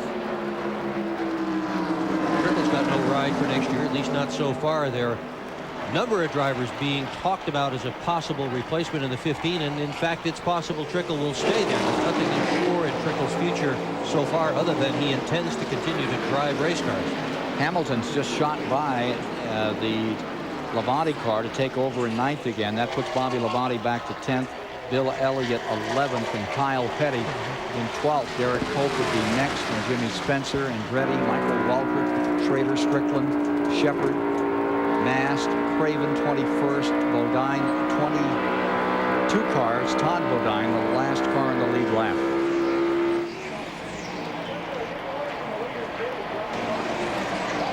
Yeah, Ricky Rudd has drove off to a 3 1/4 second lead right now on Jeff Gordon, and now we're going to be able to see if Jeff Gordon's running as fast as Ricky Rudd. Ricky and them have said that they had a great car here for Charlotte, and they're showing it right now. Trickle's running real well too. He's all the way back in 23rd spot, but he's very fast, and Earnhardt's having a devil of a time getting by him on the inside. Look at the 4, Sterling Marlin. He goes high, he goes low. He's trying to figure out which of those 2 lines is going to be the right one, but you watch, he's not going to try to stick it in the middle. I'll almost guarantee you that. Earnhardt with a little wiggle. Earnhardt obviously got loose in the middle of turn 1 there. He had to lift just a bit. Trickle is the first car a lap down. We have 22 cars in the lead lap. The 23rd car is Dick Trickle. And the Bud Moore team, they look like they have some power here, and they'd like to get back up and see if they could get a shot under the caution somehow to get themselves back in the lead lap. You know, that's a good race team with Bud Moore and all them guys. You know, they're definitely a great race team. Hey, Ernie, take another look at what happened to Earnhardt here. See him sideways right there? He was loose getting in. A lot of people would be away to the wall right about there. Yeah, there's no doubt. You know, Dale Earnhardt's one of the best in the business. That's for sure. That's why he's 7-time champion. I'd have loved to have seen him in a sprint car at a dirt track. He would really have handled that well. Yeah, that would probably be a really good view. I mean, I would really like to see him in a sprint car at a dirt track too. Yeah. And not in a Winston Cup car, huh? No, I mean, no. There's nothing better than to beat the toughest in the business, and you know, that's just part of it. Every day when we line up the Winston Cup race, we know we're racing against the best in the world. Well, he sure has proven his credentials over the years. He's controversial, but he is a racer. Drivers and racers, and Earnhardt's a racer. Wow, look at Rudd way out in front. Rudd actually drove off. 2 7/10 of a second up on that second place battle. Jeff Gordon there. Another half a second Rudd. And then comes Gordon and Earnhardt. And you can see there's Gordon. Big lead. Earnhardt's still fighting to get by Trickle. Strange race. We've had number 4 Marlin way out in front by as much as 7 seconds, and for the moment Ricky Rudd is driven away. It's not going to stay that way. You stay with us for the excitement of the 500 here at Charlotte. The UAW-GM 500 is brought to you by Goodyear, #1 in racing, #1 in tires. Rick Mass blew an engine. Loy Allen spun and crashed into the wall. Caution out for the 3rd time. Let's go down to Barry Dotson on pit road. Okay, it looks like 4 tires this time on the 3 car and the 10. No chassis adjustments. No chassis adjustments here at all. Earnhardt's going to be picking up. He got trouble on the left front. Randy? Well, Sterling Marlin came down here, took on right sides. I presume as quick as Rusty Wallace's stop was, that it was right sides as well.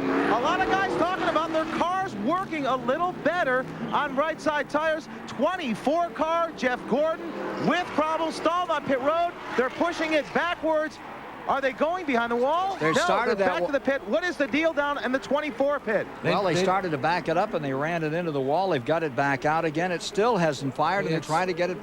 Barry Dotson has the answer. Okay, he's either broken a transmission or a gear, and they're pushing it behind the wall right now.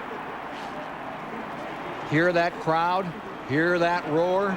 Don't tell me there aren't some Earnhardt fans still around this place. Oh, I tell you. It's either the drive shaft or the gear, it sounds like, you know, because he came in really good and slid to a stop.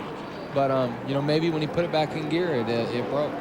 It's a pretty common problem. You try to take off from pit road, the tires get a great bite because they're brand new, and the weakest link in the chain can be somewhere in the drive line, and it appears that's what's happened to Jeff Gordon. I'm itching the helmet. Oh, current point leader. He never got even to try to take off, because I was watching that pit stop quite a bit. He never even put it back in gear to go. Only 6 of the 43 starters had dropped out. He would become the 7th. So that will really twist that point standing story up a little. They're ready to go to work. The Rainbow Warriors not seeing much of a rainbow and no pot of gold out here today. Now there's Schrader's car in, and he can we can get a report from Steve Burns as to what the situation is there. Ken, the situation is he's done for the day. I noticed on the last pit stop there's a lot of smoke coming out of the exhaust.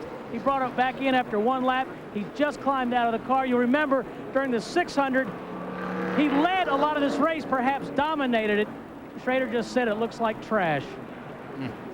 I tell you, you know, it's tough for the Hendricks group right now, because the 25 had problems. The 24 has had problems. The motor department, as far as with the Steve Grissom car, they've had problems. So when it rains, it pours. We'll try to get a word with Jeff Gordon in a moment. Again, a blown engine on car number 1. We don't have footage on that. Rick Mass spinning, and then it collected Loy Allen. He banged off the wall, and then all this action on pit road. We'll get back to it in a moment. Hey, race fans, Budweiser asks, who won? November 11th, 1984, Atlanta International Raceway. Jeff Bodine in the 5 car and point leader Terry Labonte in the 44, battling hard for the lead on the first lap. Now the two youngsters went at it up front. 7-time Atlanta winner Cale Yarborough paced himself for a late race run to the finish. Quick pit work kept Harry Gant, who came into the race second in Winston Cup standings, in contention early in the event. Looking for his second win with Richard Childress Racing was Dale Earnhardt. Earnhardt ran with the leaders all day. But who won? Here are the contenders. We'll be back to show you the answer in a moment. In the end, Dale Earnhardt won this 500-mile battle of attrition. Here's what happened to the other contenders. The point leader, Labonte, drove his car behind the wall with a blown motor. He ended up 30th in the final rundown. Harry Gant, who was second in points, saw opportunity pass him by. He suffered engine problems that left him 26th at the finish. Jeff Bodine led the most laps on this day, but an engine failure put him out of the race with only 35 laps left. From then on, Dale Earnhardt cruised to his second win of the year, his 11th career Winston Cup victory. Who won? Brought to you by Budweiser, the king of beers. For that clean, crisp, cold taste, nothing beats a Bud.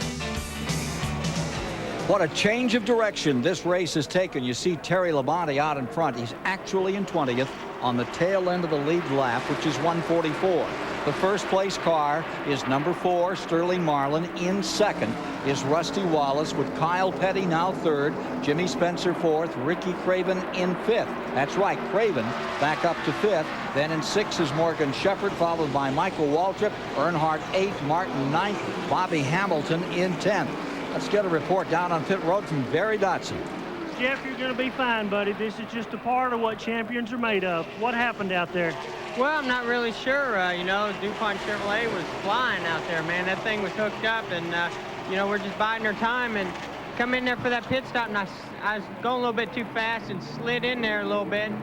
And I was just sitting there. I put it in gear to take off, and, man, I just heard stuff breaking all in, you know, underneath me, and I'm sure we broke a rear end gear or something in there. But good news is we'll be able to fix it and go back out there. We're not going to finish last today, I guarantee you that. Well, thank you very much. Great kid here, great race driver.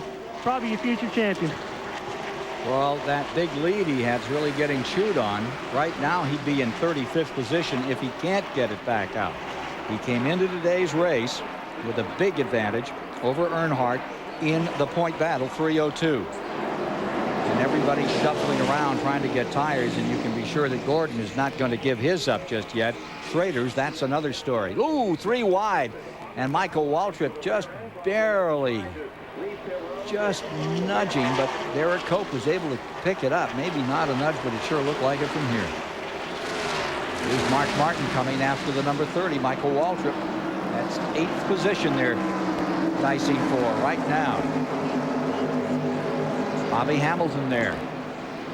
I tell you, Bobby Hamilton's really impressed me the last 3 or 4 weeks, Ernie. I tell you, you know, it's been longer than that, because I remember sitting up here with the King in May when they were actually running pretty good.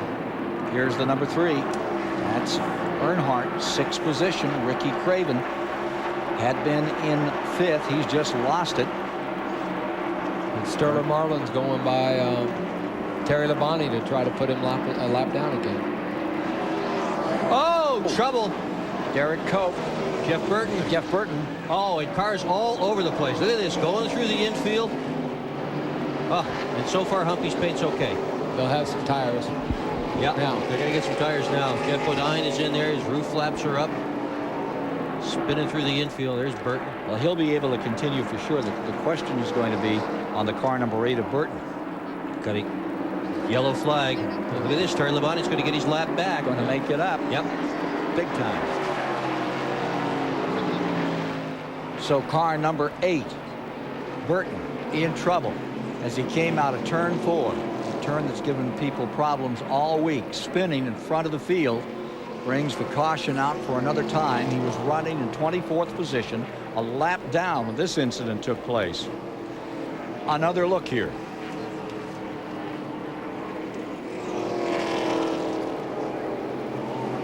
Just out sideways, trying to come off the 4th corner. Round and round she goes, and there's the damage. The left front, he hits it hard on the left front. It didn't look like anybody got into him or anything. No, look at Ricky Rudd. Going high, going low. Yeah, Ricky was going to go high, and then all of a sudden he had to go low. Did what he had to do. A lot of evasive action, well done by the Winston Cup stars as car number 8 comes to rest just about 300 feet shy of the start-finish line area. Back in a moment. Kenny. Welcome back to Charlotte Motor Speedway, everybody. I'm down here with Kenny Schrader. It looked like a 1-2 punch for the Hendrick cars there. What happened to the Bud Chevrolet? Ronnie, the engine man, said it looked like it burned a piston or something. It started smoking there right before that yellow one. They said something about left front tire rubber, and I said, I don't remember getting hit in the left front. I think this might be a little more serious, so it laid down on us. Okay, Hey. we got a message coming here from Ernie. Hey, Schrader, give us a thumbs up, man. They want a thumbs up. Yeah, okay. It's for you, Ernie. Okay, Steve Burns, what about the tire situation? Barry, it's a wild scene down here. When Ken Schrader went out, you would not believe how many teams descended on crew chief Ken Howes, literally begging for these precious tires. I'm going to refer to my notes because there's a lot of teams that were down here. The 5, the 28, the 11, the 94, the 2, the 30, the 77, the 18, the 7, the 6, and 11. Now here's who got us set. The 11, the 2, the 94, the 4, and the 5. It's just crazy down here, guys begging for these tires. Now let's go to Randy Pemberton. Well, it always helps to be affiliated by manufacturer. This is Sterling Marlin's pit. You can see these guys lugging up a new set. These tires did not come from the 4 team. They came from the 71 car. Tony Glover says, we need one more set, guys, to go the distance. They weren't happy to see Jeff Burton in the wall, but I can tell you one thing. Tony Glover sent somebody down there in a hurry to get a set of tires from that team. 24, but rolling back out. Here's Jeff Gordon's car. A few laps down, but it's not going to be a 35th position. I tell you what, whatever it was, we need to find out what exactly it was, but whatever it was, they fixed awful quick. Yeah, 13 minutes and 48 seconds it took them to fix it. Incidentally, while we're on this engine thing, you know, there's a couple of different kinds of Hendrick motors. One of them is made by Randy Dorton, and those engines have been in Jeff Gordon's car all year long, Bobby Labonte's car, Steve Grissom's car. Those Randy Dorton engines have won 13 out of 27 Winston Cup races this year. Only 2 DNFs, and that is 2 DNFs out of 112 starts. Not bad. Dorton's got a strong motor. And I asked Ken Howes if they were going to be using Dorton engines next year, and he just said, no comment. No comment. What do you think that means? Well, I think somebody else is telling him what he's going to do. Yeah, I would think that there's probably some very close cards being played in that engine department right now. The other guy you want to get an engine from is that Brent Pittman. That thing that he built for Sterling Marlin to go at Daytona this year. Watched him in that last hour of practice and said, boy, that's the fastest thing here, and there's no way it's going 500 miles like that. And it ran 500 miles just like that, bulletproof. It's running awful good here today, it too. Sure is. Yeah, they ran bulletproof at Talladega. It ran bulletproof at Darlington. And look at this. Russ Pittman's engine's on the lead again. And Rusty Wallace in second spot only took 2 tires on that last round of pit stops. And that's how he managed to get a little bit better track position on the field. On this restart at lap 154, Marlin first, Wallace, Jimmy Spencer. I shouldn't have said anything about Dorton Motors, but maybe that's the rear end. Here's Terry Labonte showing some smoke. I mean, to step out of it for a second. Jimmy Spencer third, Earnhardt fourth, Kyle Petty is in fifth, Ricky Craven 6th. In 7th is Mark Martin, 8th is Waltrip, 9th Cope, and 10th Hamilton. Let's find out what the story is on the 24, tailing the field right now. Barry Dotson. Yeah, I'm down here with Ray Abraham. Ray, we're not sure what it was. I'm sure you are, but a gallant effort by your Rainbow Warriors, only 11 or 12 minutes to get back out. What happened? Well, the pinion gear broke straight off the rear end, Barry, and spit the dry shaft out. You know, you can't control those things. The guys were doing their job. Jeff was doing a great job. We were leading the race. Those things are going to happen. You know, we can't control them. Just got to get ready for next week. That's what I told him. I said, these are one of the things here that's going to make a champion good, and you're still going to be the champion. Thank you. 14 laps down, 34th position, Jeff Gordon in number 24. Jeff Gordon, 34th, 14 laps away from the lead battle. Here's Sterling Marlin in number 6 with Kyle Petty. That fight is for 5th position. Kyle had it. Mark Martin rolls around the outside and takes it away. Good run for Ricky Craven, currently running in the 6th spot in that number 41 car. A rookie this year. The guy he's trying to put away for Rookie of the Year honors. Robert Presley went out early with a crash problem. Here's Craven in the 41. With Rockingham, Phoenix, and Atlanta left, Craven takes a big step today. There he is, the number 41. Started outside of the front row if you're just joining us. Then he got in trouble and was penalized for jumping the start. Barry Dotson can give us an update on more of that story, I believe, on the 5 car. Barry? Gary, we're getting a report of smoke off the Kellogg's car. Could you tell us what's wrong? Barry, right now, we evidently when we changed tires a while ago, we've been a fender in on the tire, and it's just probably getting up enough to make the left side don't have enough clearance anyway. Really, it's really close, and we must have been a fender in. I think we'll be okay, but we'll slow down a little bit just to make sure. Okay, thanks a lot. Just a tough situation. You see Darrell Waltrip's number 17. He's back in 23rd position. Not in that lead lap, 1 down. Hamilton, however, in the 42 is very much a part of this party. He's still in 10th spot. Kyle Petty. Bobby Hamilton to 9th spot now, and Kyle into 10th. Bill Elliott trying to get back up a couple of spots in the 94. He's been running back in 13th. He is fighting his way up toward the top 10, just outside of it. And a nice story on Bill Elliott's team. His nephew, Casey Elliott, son of engine builder Ernie, back here at Charlotte Motor Speedway. Casey Elliott has had a very, very rough road with cancer, and he has fought it. He's been through every kind of imaginable treatment, and he's here with a big smile on his face. And used to be a race car driver. He said now he's learning how to run the machinery in his father's shop, learning how to do cylinder heads and all the rest of it. Welcome back, Casey Elliott. He's really looking good, too. Yep, he sure is. That's his number out there on that red and yellow McDonald's car, the number 94. Casey Elliott's number.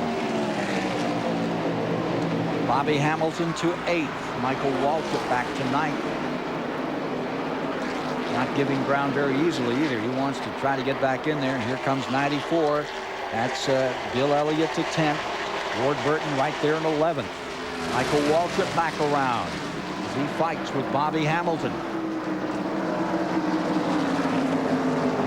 Elliott's won here twice in the fall. He took this race in 1987. Also, he took it in 1984. 163 laps now complete of 334 to be run. I can see Jarrett thinking about making it 3 wide there, but not how about somebody took him up on it, and it was Dale Earnhardt making it 3 wide going into turn 3. Had there been anybody else out there, it'd have been 4 wide. Yeah, and Earnhardt trips up the racetrack a little bit. Oh, still 3 wide. Jimmy Spencer there now sliding up in front. Lake speed. Oh, boy. DW. Oh, hang on. Ooh, whoa. Bobby Hillin just missing it. Darrell Waltrip, who crashed here, remember, in the Winston Select so hard with Earnhardt coming down out of that turn 4, has another one come up short at lap 164. We're into our 6th caution of the day as the Western Auto car comes to rest down just at the exit back onto the track from pit road. Another look. Look at the people running for Darrell's pits. There is a foot race going on in the pits for sure. Let's see what happened to Darrell here. Looks like Craven got a piece of him. Craven got a piece of him. Yep. And held on to him for a little bit. I don't think Darrell knew he was there. Either that or Craven just put his nose where it shouldn't have been. What was that, Ernie? How would you view that? You know, with one eye, I just really couldn't tell. Oh, bad call. I'd say Craven got in there and he needed to lift a little. That's too bad. Well, any way you cut it, that's still a blind spot for Darrell Waltrip. Darrell didn't see him at all. Yeah, I'm sure he didn't. And you can see Craven, you know, he's kind of working under Darrell right there, and Darrell kind of turns into the corner, just to come across there. Yeah. And you can see smoke off Craven's tires too. Maybe he was hoping that Darrell's spotter was going to say, Craven on the low side, don't go down there. Yeah. Ricky'd be able to get the spot. So it's one of those deals that does happen in this close quarters Winston Cup racing. Yeah, you know, it was like the back straightaway, people was going 4 wide, so it gets everybody excited. You know what I mean? Now everybody's pitting. I don't know what they're going to do for tires here pretty soon, but Sterling's pitting, and Randy's down there in Sterling's pit. Well, they're calling for 4 tires this time. Tony Glover said next time if we can find a team with some scuffs, we'd like those. So they're getting specific. I don't know if they're going to get their prayers answered with getting scuffed tires, but left side already going on the 4 car. Some guys down and away. What about the 2 car, Barry? 4 tires down here, no jackets. That's what they had. And Rusty had the car out of gear when he took off, but he's gone now. Yeah, I think there was a lot of 2-tire stops last time. So the 7 cars, they're up on the jack, and I guess Steve's down there in the 7 pit. Ernie, they're looking at the tailpipe. The car's been up on the jack since it's been here. They're looking at the tailpipe. Paul Andrews talking to Jeff now, trying to get some bungee cords. Wonder if something's come loose underneath. It probably acts like that the tail's broke, and then what they've done is they're going to put a bungee cord on and hook it up to the door. Meanwhile, down here at the tire market, goodness sakes. I've got 10, do I get 11? 11, do I get 12? Oh. We'll be back with more in a moment. Promotional fees and consideration have been paid by Amoco. You expect more from a leader. And by Budweiser, Beechwood Aged Budweiser, the king of beers. This Bud's for you. And by Pyroil, quality automotive formulas from the makers of Valvoline. For performance products, there's just one name, Pyroil. We just crossed into the second half of the race at lap 167. You were at 250 miles. We're at 168. And from on board, let's take a look at what happened here. Darrell Waltrip's onboard camera in the Western Auto car giving us this shot.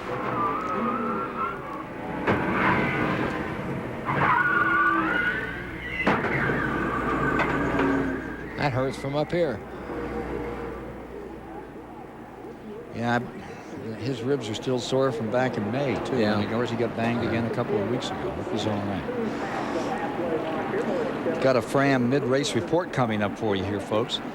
See the leaders, 6, lead changes 10. Nowhere near Ernie's record of 154.5 from 1993 with all those cautions, and those are the cars out of the race. And as you look at this attrition race, I think NASCAR is now going to make it mandatory they add another man behind the wall. Each crew from henceforward will have an auctioneer. That's what they need down there to get this thing moving. All those guys running up and leaving pieces of paper in the guy's pocket. That's over. You got to have somebody in there that can really get through it and move this thing on. Yeah, there really should have been enough tires, but we've already had 6 caution flags in this race, and it seems as if every time the caution flag waves, all the top cars want to go in and get tires, and the cars behind them, well, they don't want to get left out either, so they go in and get tires too, and they are just eating them alive. Ricky Craven, incidentally, stays in that lead lap. He is running in 12th position. The other car involved in that incident that has taken Waltrip back to the garage area. You saw him come in on the hook and back into his area. Top 6 here. Shepard now in front. Mark Martin in second. Ward Burton third. Elliott Andretti and Ricky Rudd make up the top 6 for you. Just behind them come Strickland, Earnhardt 8th, Marlin, Spencer 10th, Rusty Wallace 11th, and as we mentioned, Ricky Craven in 12th spot. In all, 19 cars remain in your lead lap, with Michael Waltrip 13th, followed by Hamilton 14th, Bobby Labonte, Kyle Petty, Terry Labonte, Derek Cope 18th, and Jeff Bodine in that 7 car running back there in the 19th slot. Here we are on the restart. 170 laps complete as they take green. Jeff Gordon that you see on the low side is 14 laps down right now as a result of that lengthy pit stop to repair the rear end in his race car and the drive shaft. But as these cars keep falling out, you'll keep moving up in this point battle for the Winston Cup Championship, which will be decided in November at Atlanta. Coming up, Rockingham in 2 weeks, then out to Phoenix, Arizona, and then back to Atlanta. And next week, the NASCAR Super Trucks appearing in Bakersfield, California, and Ernie Irvin's going back to home country to race out there. I want to buy a ticket to see that myself. Good little thing. They're sold out. Sold out? Yep. Oh my gosh. But they haven't had too many sellouts out there. That's good. They sold out before they knew I was coming. So I can't take credit for that one. Yeah. A lot of people wanting to turn in tickets now, I suppose. Oh, yeah, that's it. Trucks have been an enormous success, and this is surely not the first sellout of the Truck Series in 1995. It's been another huge winner for NASCAR. They just keep cranking them out. This is from Bill Elliott's in-car camera.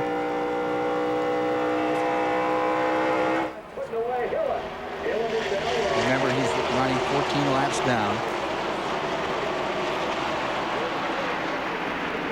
Morgan Shepherd of the 21 is running in second spot. Steve Burns with Darrell Waltrip. Darrell, tough to see you in here having hard luck again this year. The viewers at home got a pretty wild ride. What happened? You okay? Yeah, first of all, I think NASCAR did us real rotten today on the pit road deal. Normally the 3 cars in the last pit down there, and today I guess the 21 is, and there's 2 pits down there that are very far down the end of pit lane. You don't realize it till you go past them. First time in, I didn't even know. They called me back for speed and got me a lap down. And they didn't tell me why. They wouldn't tell us why. And then they finally told us why. And then you pay attention under a caution. That was up under green. So I didn't realize what was going on until I got a lap down. And then I got to get in there and race with that bunch of guys I was racing with. And I knew better. I said, here are 2 guys that I know are going to probably take me out of the race today. I had a fast car. The team was doing a good job today. I'm so annoyed and I'm so frustrated. City Hall got me and then the racers got me. So it's been a bad day, but thank God I'm safe. Are you going to go back in the race? I don't believe I'll even, I think I'll go lay down somewhere. City Hall got him, and then the racers. You know what it is? Everybody expects that Earnhardt is going to be in the furthest down pit because that's always where he parks. Today's about 2/3 of the way down. So you see Earnhardt, you think you're off pit road, and you can go ahead and step on it. Well, you go by Earnhardt and step on it today, and you're going to get caught for speeding, and that's apparently what happened to Darrell Waltrip. The 2-car of Rusty Wallace. Here's the 3 of Earnhardt as he continues back towards the front, running in 5th. For the moment, Ward Burton has the advantage. That 28 car, Jarrett, is in 21st. Riding Mark Martin's car. Camera spins around there. And you see Ricky Rudd just up on the outside. 5th place Ward, 5th, 6th, all in there, in a bundle. Earnhardt on the bottom. He's in 4th. And that number 28, that Texaco Haviland car, a lap down.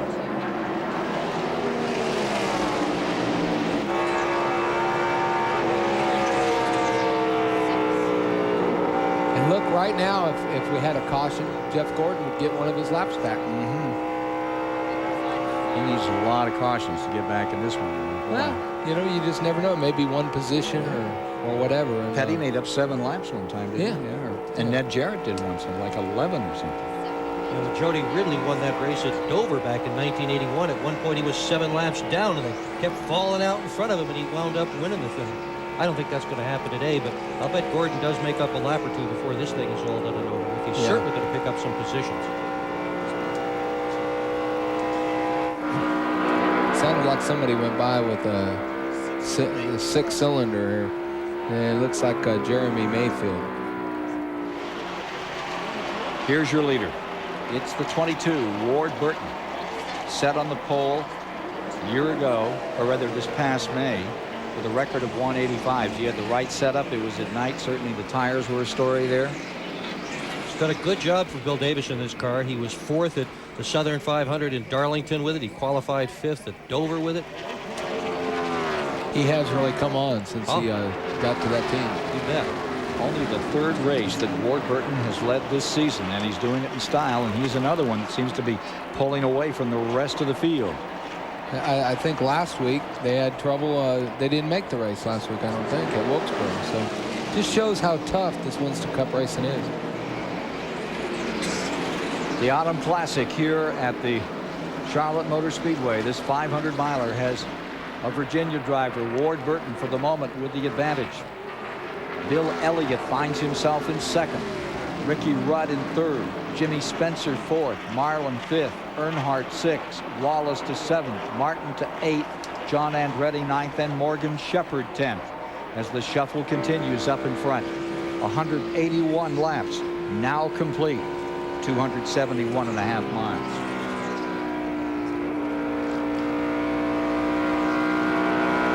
Looking back out of Mark Martin's car. That is a heck of a shot there, you know. Yeah, it is. You can really see it.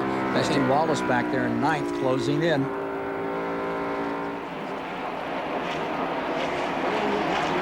take that back. He's in front of him. I beg your pardon. Got him on my scoring here.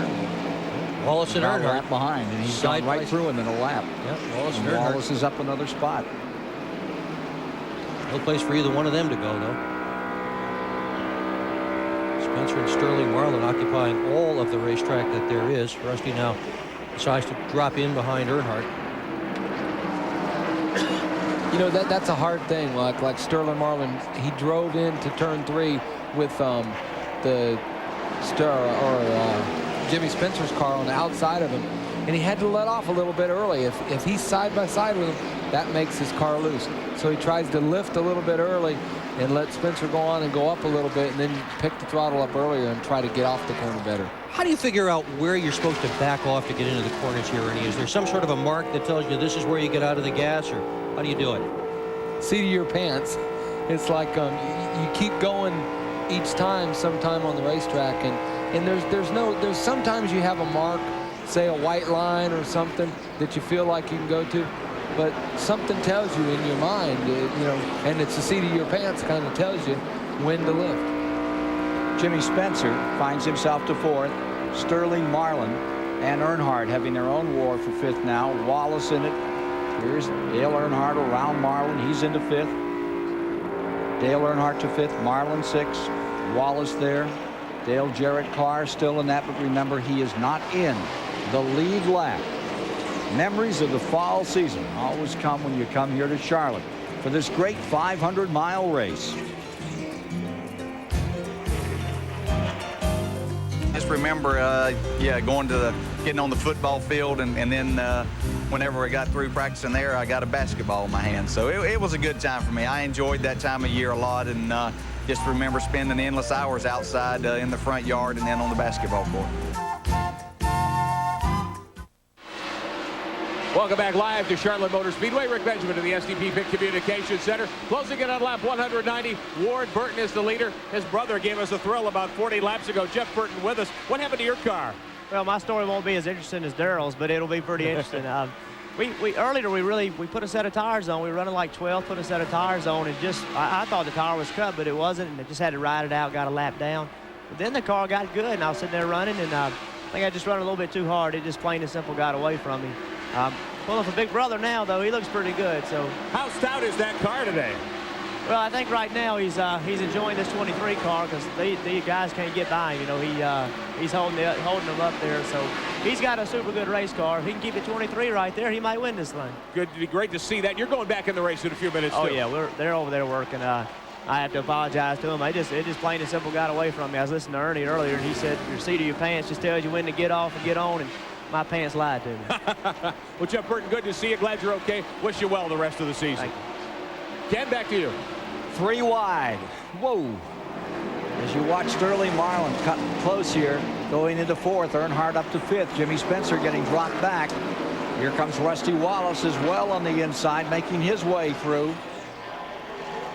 Spencer did a great job of hanging on to it. It would have been real easy to crash that one, but he held on to her.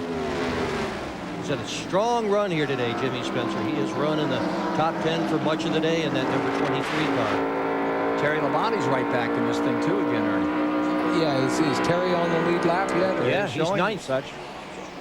Right in there and right in front of Mark Martin. Wow. Take another look at this move. Sterling Marlin to 4. Jimmy Spencer had the position. Ooh, Jimmy got a little loose.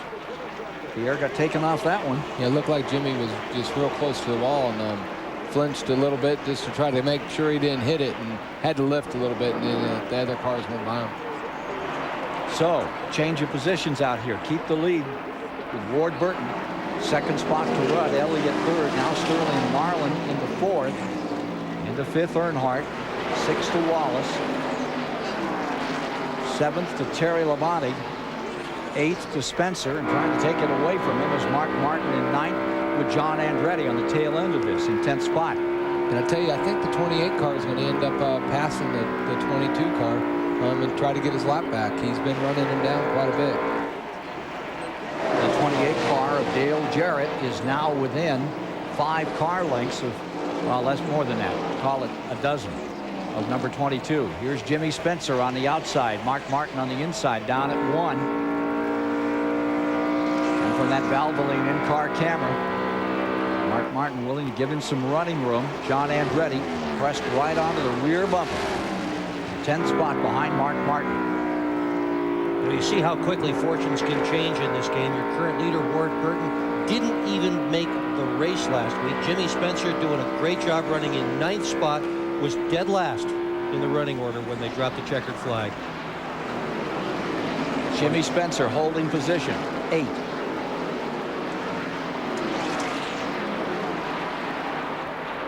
What a difference a week can make. Up in front, the 22 car being run down by that number 28. One Ernie called a moment ago, and Jarrett a lap down. Looks like he's going to make it up right here. 3150. The Robert Yates car, which was down 1. Here it comes.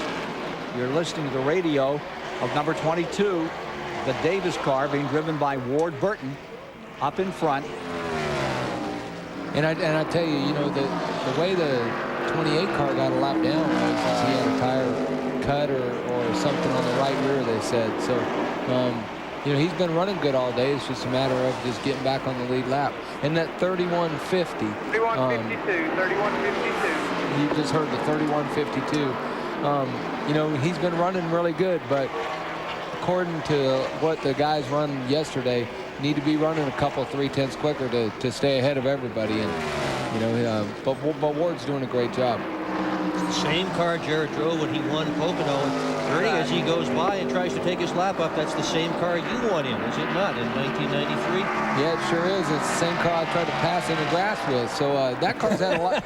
I don't think it's ever had a front clip on it. It's looking a little old in the front clip, but the rear clip's been changed a lot. Trying to get back in the lead lap, Dale Jarrett, the Texaco Haviland, number 28.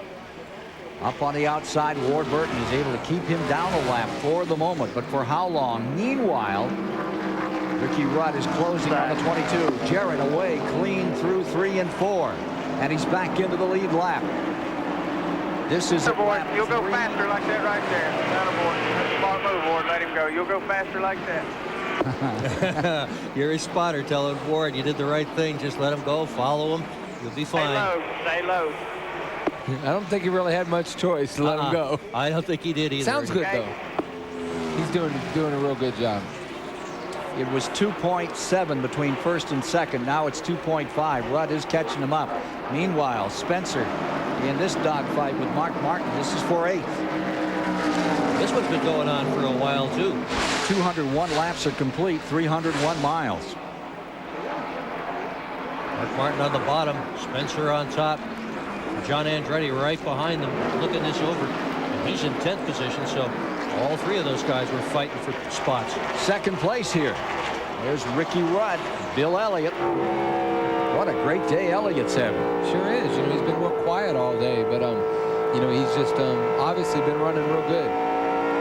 Ricky Rudd right up in front of him. What a birthday he could have on Thursday. Ricky Rudd turns 40 years old on Thursday. A win today would surely cause that to be a nice birthday party. He has won every year for the last 12 years in Winston Cup racing, but has not yet won in 1995. Thought last weekend at Wilkesboro was going to be it. The officials decided that he only had 4 lug nuts on the left front of the car and made him come back in the pits, and that was the end of that one. Second, third, and fourth. Number 4, the Kodak car in that 4th position.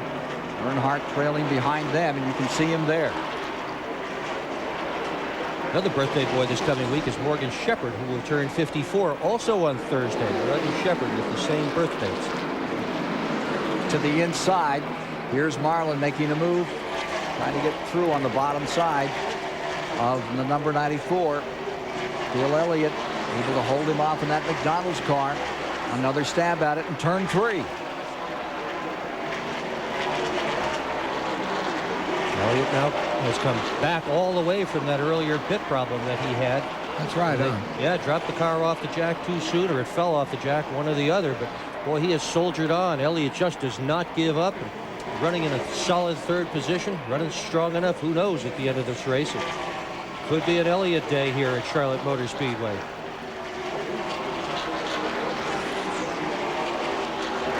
huge crowd on hand this afternoon. They were out scalping tickets. I came into this place at 6:30 in the morning, and they were already out in the streets, some of the scalpers with headlights turned on them and tickets in the air. Now they're riding bicycles back and forth between. They've got all kinds of new systems. So there you see the 22 car of Ward Burton that is being caught up by Ricky Rudd. It's a slow process, but Rudd is closing in. More of the story shortly from Charlotte.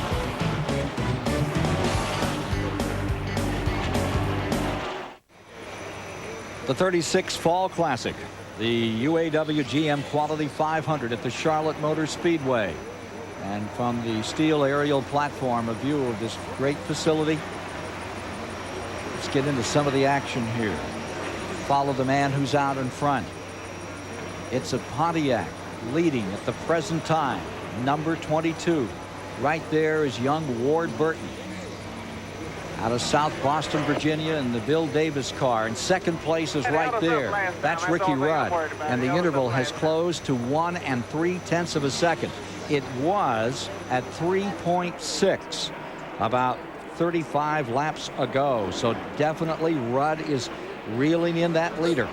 Turn 2. There's Dick Trickle in trouble in the Bud Moore car. Rather on turn 4. That has been where all the trouble has been, it seems, this weekend. Oh, that thing is really bent up. It hit pretty hard. Yeah, it sure did. Turn 4, where it's been happening over and over again, has just collected Dick Trickle's number 15 from Bud Moore Racing. He was running in 21st, first car out of the lead lap. Slides to a stop on pit road, and that'll mean pit road will remain closed for a while. We're going to get another look at this accident.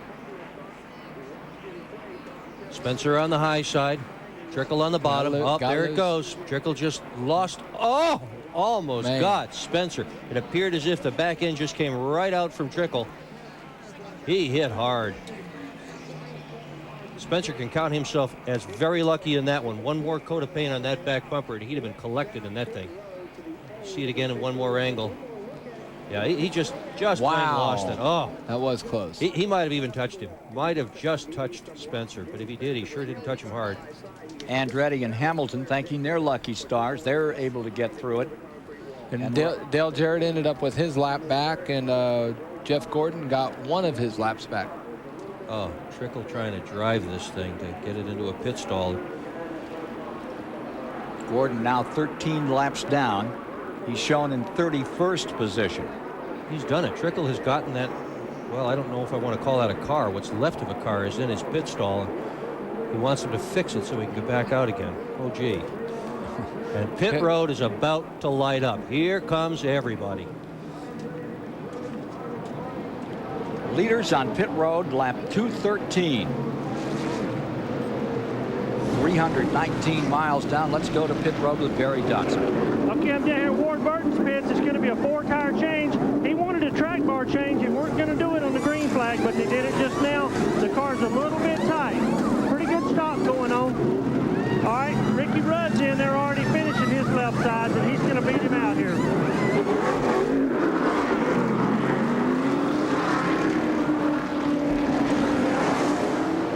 Rusty's crew was slow that time around. We need to find out if the 4 car put 2 tires on, because they were the first ones out. By a lot. 4 was out way ahead of everybody else. Almost a third of a lap. We'll find that out before we go too much further. Let's go quickly to Randy Pembert. Maybe we can get an answer right now. Well, the story is that Ernie Sterling complained about the car being a little tight, and as you speculated earlier, Ernie, about being able to loosen a car up, they just went ahead and put the right sides on, no lefts, so they figured they only had 40 laps on that set, so they figured maybe that would even it out for him and loosen it up just a tick for Sterling, so that's how he got out so quick. 2 tires. Car 4 was in 13 7/10 seconds. The 3 was in 21 for Earnhardt, and the number 22 of Burton, 24.3. Back live under caution here at Charlotte Motor Speedway, the UAW-GM Quality 500 on TBS. Rick Benjamin here in the STV Pit Communication Center. I'm going to show you something. This is how it's working these days in Winston Cup pit stops now that only 2 air guns are allowed over the wall. Watch this guy. This is Greg Stedman, the right rear tire changer on the Richard Petty car, the Bobby Hamilton team. Off comes the tire. The new one placed on. The importance of the jackman not nearly as high. Cars down, tires bolted on. They move around to the left side of the car. Stedman back at work. 2 pumps on the jack to get it up in the sky. Back tire goes on, front tire being changed. 4 tires stop, but it goes a little slower. NASCAR thinks it's safer with only 2 tire changes. That tire carrier oftentimes gets splashed by fuel. And Barry Dodson, what does this mean to the teams now that are dealing with just the 2 air guns? Well, it means, Rick, that you're not looking for the ultra strong, super quick jackman with a 1-pump jack. What you need now is 2 lightning quick tire changers. So it's given the pit stops a totally different look, and you don't know when they're going to change back. You can't lose focus of what they did in the past. But right now, give me 2 good tire changers, and a jackman like me could come out of retirement and everything will be fine. So the tire carriers and changers are really the key guys on these crews right now. Yes.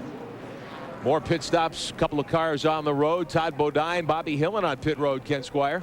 Indeed, they're finishing up there. Longer handle, too, on those jacks than we used to see here.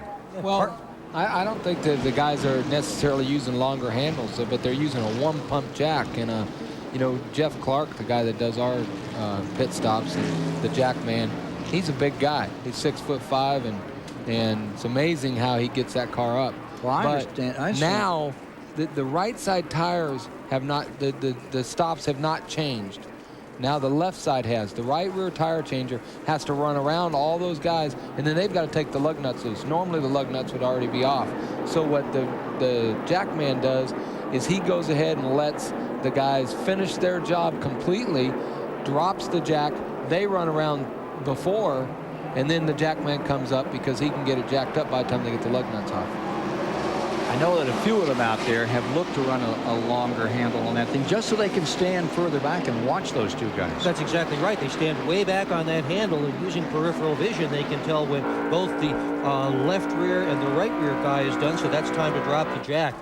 Jackman used to be the guy that limited the speed of a pit stop. Not anymore. Now it's the gunman, and they are absolutely critical, and the most important gunman is the guy in the back of the car, and that's why Rusty Wallace's crew has moved Billy Wilburn, who is one of the best in the business, from the front to the back.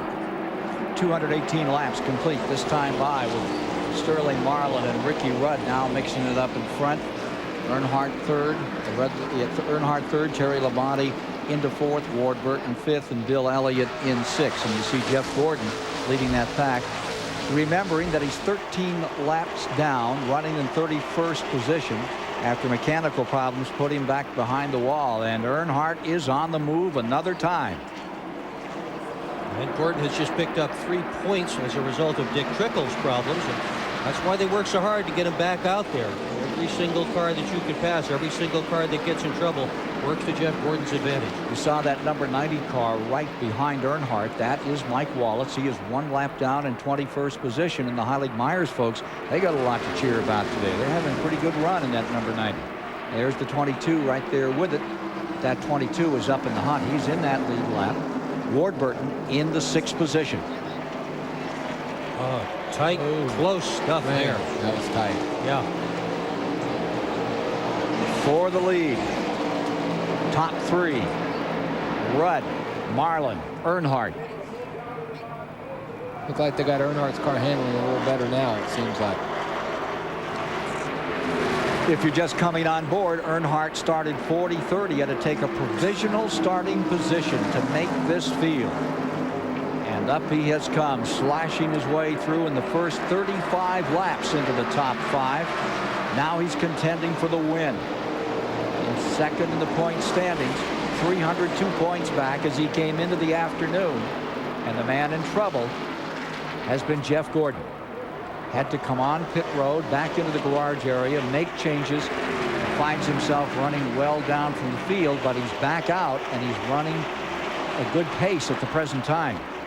I watched some of those cars get 3 wide over there in turn 1 and 2, and this pack has been awesome. scary. Let me tell you what, it has been real scary. They're running awfully close together, trying some stuff that sometimes can get you in a lot of trouble. Yes. You saw Hamilton's left rear tire go through the infield a little bit there, kicked up a bit of dust. They sure are trying. 15th position. Michael Waltrip, Bodine, a crowd all in there. Bobby Hamilton in the 43. 77 is Bobby Hillen. 26, Hut Strickland right behind him. Hillen a lap down. He's not in that lead lap congregation.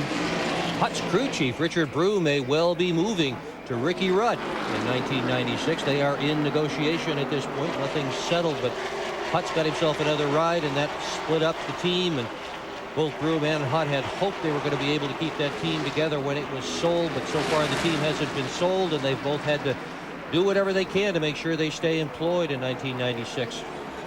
Well, Bodine had the 18th position. It's been taken away from him. Hamilton in that lead lap coming back up. You see Hut Strickland working on the bottom. Still the Kenny Bernstein colors. Mark Martin right now, he is running in 7th position in the Valvoline Ford. Won here yesterday. Looking at Bill Elliott right in front of him. 20th Grand National win for Mark Martin yesterday in that Winn-Dixie Ford, and now he's got the Valvoline car closing in on Bill Elliott another time. Elliott stays 7th. Steve Burns can give us more on that story.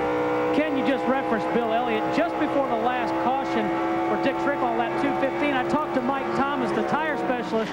Mike said that they had figured out that a four-tire change was the way to go. The cars were changing too, were slowing down dramatically. Not 2 seconds later, we heard Mark Martin on the radio tell Steve Meal, he said, we went the wrong way when we took 2 tires. And Steve Meal's answer was, you got that right. You know, there's been so much talk this year about the Chevrolet domination of Winston Cup racing. Guess what, folks? We've got a Ford in first, a Chevrolet in second, then a Chevrolet, then a Pontiac, then a Chevrolet, then a Ford, and a Ford, and a Ford. I don't know. Yeah, seems to have a lot to do with drivers and crews and how they do on race day. But you got to realize too that NASCAR has done a lot of things to try to equal the fields out. You know, the Chevrolets now, and you could probably report on how much spoiler that the Chevrolets have against the Fords. Oh yeah, the Pontiac, for example, here has another half-inch of spoiler. 13th position right here, and there's John Andretti, Ricky Craven in that war, Morgan Shepherd in the 21, Jimmy Spencer in it. Good scramble, and Mike Wallace continues to exert some pressure with the number 90, running in 21st, a lap down, but scrapping his way back up through the field. There's another Wallace running very well. Rusty Wallace taking position on Bill Elliott, followed by Bobby Labonte. Bill's having a little trouble right now. Yeah, well, he's stuck in that outside lane, among other things. But he was running on the outside before. Even, you know, Mark was running the bottom lane, and Bill was on the outside. Here we look hang like on, Nelly. Wide. Oh, boy. Mike Wallace thinks the better of it. The number 90 car. Bobby Labonte on the bottom. Elliott on the high side here. Bobby Labonte, the winner here in May in the 600 in that car. And, of course, the car won here last year at this time with Dale Jarrett at the controls. Out the back window now. Bill Elliott, 9th place camera, looking back. So Joe Nemechek, now he's in 22nd position. He's also just 1 lap down, and he's in his own war with the number 90. Elliott's in the 87. Elliott's definitely having a problem, Ken. He is just dropping back, losing spot after spot. Look at how they opened up space on him. The pit road reporters, I'm sure, will have that story soon. I'll tell you what, he's way up. I think he's coming in. He's in trouble. It looks like he might have a tire down. Oh, yeah, left front. Look at the left front tire. Steve Burns can tell us more. Ken, we had just walked over to ask Mike Bean what was wrong, and as soon as we did, they jumped into action. The left front tire is going flat, and he's on his way in. So left front. This at lap 231, 346 miles into the event. Elliott on pit road and going a lap down. Rudd, Earnhardt, Marlin, Burton, Labonte, the top 5, followed by Mark Wallace, Bobby Labonte, 8th, and Dale Jarrett now 9th. NASCAR's 9-time most popular driver on pit road with left front tire went away. Well, that hurts after the run he was having today. Oh, yeah, he could well have had a great finish today, but it ain't over yet. We're on lap 232. How about this? Right back again comes Ward Burton in the 22 in 4th spot. Terry Labonte right there in 5th. Bill Elliott looking for a win. The last one came too far back as far as he's concerned. Darlington. Southern 500, 1994 was his last win. Yeah. Here's Bobby Hamilton to the inside on Andretti. Good race there. 12th spot. Andretti's coming back next year. The sponsors are coming back. Tim Brewer is coming back. That whole team is intact for 96. And you watch that team in 1996. They have got a lot of what it takes to be big winners in Winston Cup racing. Spencer in 14th. Michael Waltrip right behind him in 15th. Bobby Hamilton dropping down. At 30 had a good qualifying run. Michael Waltrip leaving that team, going to Wood Brothers next year. All of this for 12th spot, and John Andretti pops back around the outside. Here's that dice that's going on for 4th. Ward Burton just doesn't give up out there, Ernie. No, he doesn't. You know, that's what it's all about. on the bottom right here. You can't give up, but you know, if a guy's a little bit faster, sometimes you got to let him go and maybe learn what he's doing. Throws the switch, went to the inside and finds it there. Gets under Terry Labonte. Not many folks get that opportunity. Well, I guess Dr. Booth's 2 aspirin and call me in the morning worked quite well, didn't it? Yeah. That car is still running well this deep into the race, so it worked, Clyde. Hey, I want to remind you that the next TBS race, give you the Dash race, Miami, November 4th. That's the inaugural Miami event. That new $80 million track that Ralph Sanchez has put together in Homestead, Florida. Hope you'll be with us on November 4th. That's November 4th, a Saturday afternoon, to see what that new track looks like. Hope you'll be with us. That Bill Elliott tire, Steve Burns can show it to you. Ken, it's pretty cut and dry right here. Mike Thomas was holding his tire. There's still smoke coming off of it. Mike circled right here. We've got a lead change, but this is where he cut the tire. That's what put Bill Elliott out of contention. Meanwhile, Ricky Rudd fends off Earnhardt another time. This is for the lead. Ricky Rudd is there, set on the pole at 180 miles an hour. And Earnhardt chasing him down. Lap 237. Rudd has never won here at Charlotte. Cannot be said. Same thing cannot be said of Earnhardt, who in 37 Cup starts has 5 wins. He's started Grand National races here 34 times, won 3 of them. Earnhardt going out in front.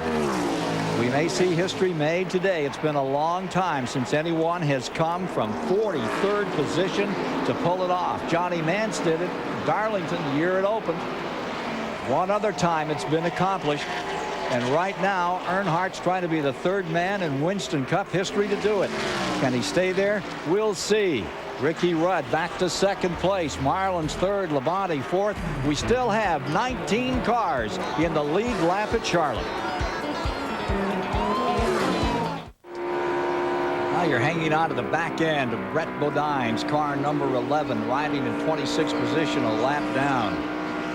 See how that track bar works out there. Well, you see that track bar right there. There's a slot in there, and what it does is there's a weight jack bolt that goes up to the inside the car, and when they go do a pit stop, then they can put 4 or 5 rounds in and lower the track bar a little bit. That's adjustable from a weight jack bolt. That's basically the point about which the car rolls in the back end. Has a lot to do with how weight transfers from one side of the car to the other. To tighten the car up, you turn down on that bolt. Loosen it up, back it up. Let's get back up front for a moment. Now, as you notice, you've got Ricky Rudd back in 1st, Earnhardt back to 2nd. That big dramatic move by Earnhardt that took the lead. Well, there may be more to that story. Let's go down on pit road and see what we can find out. Okay, I was down here doing a little eavesdropping, and I saw Andy go over to the 10 car, and I did a little lip reading also, and I think he said if you let us lead a lap, we might not mess with you. Back to you guys. Maybe he said if you let us lead a lap, we'll give you a set of tires. Oh, that could be true. Yeah. I don't know if he's could even mess with him anyway. Anyway, he got 5 points. Yeah. Would you let him do that, Urban's Ernie? immediate response is he should make him earn it. No, that's what I'd tell him. Say, hey, if you can pass me, pass me. You'll get that chance. Hey, if the race ended right now, take a look at how the point battle would shape up.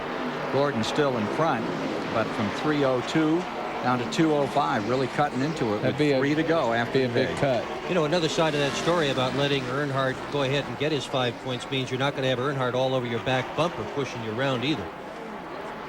That doesn't seem to bother Ernie Irvin. No, nothing bothers Ernie Irvin.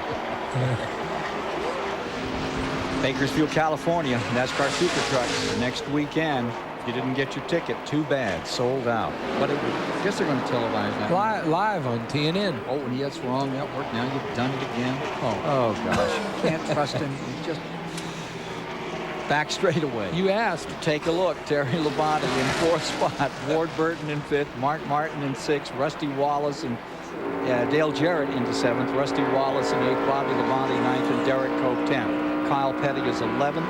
Hamilton now stays 12th with Andretti in 13th. Jimmy Spencer in 14th.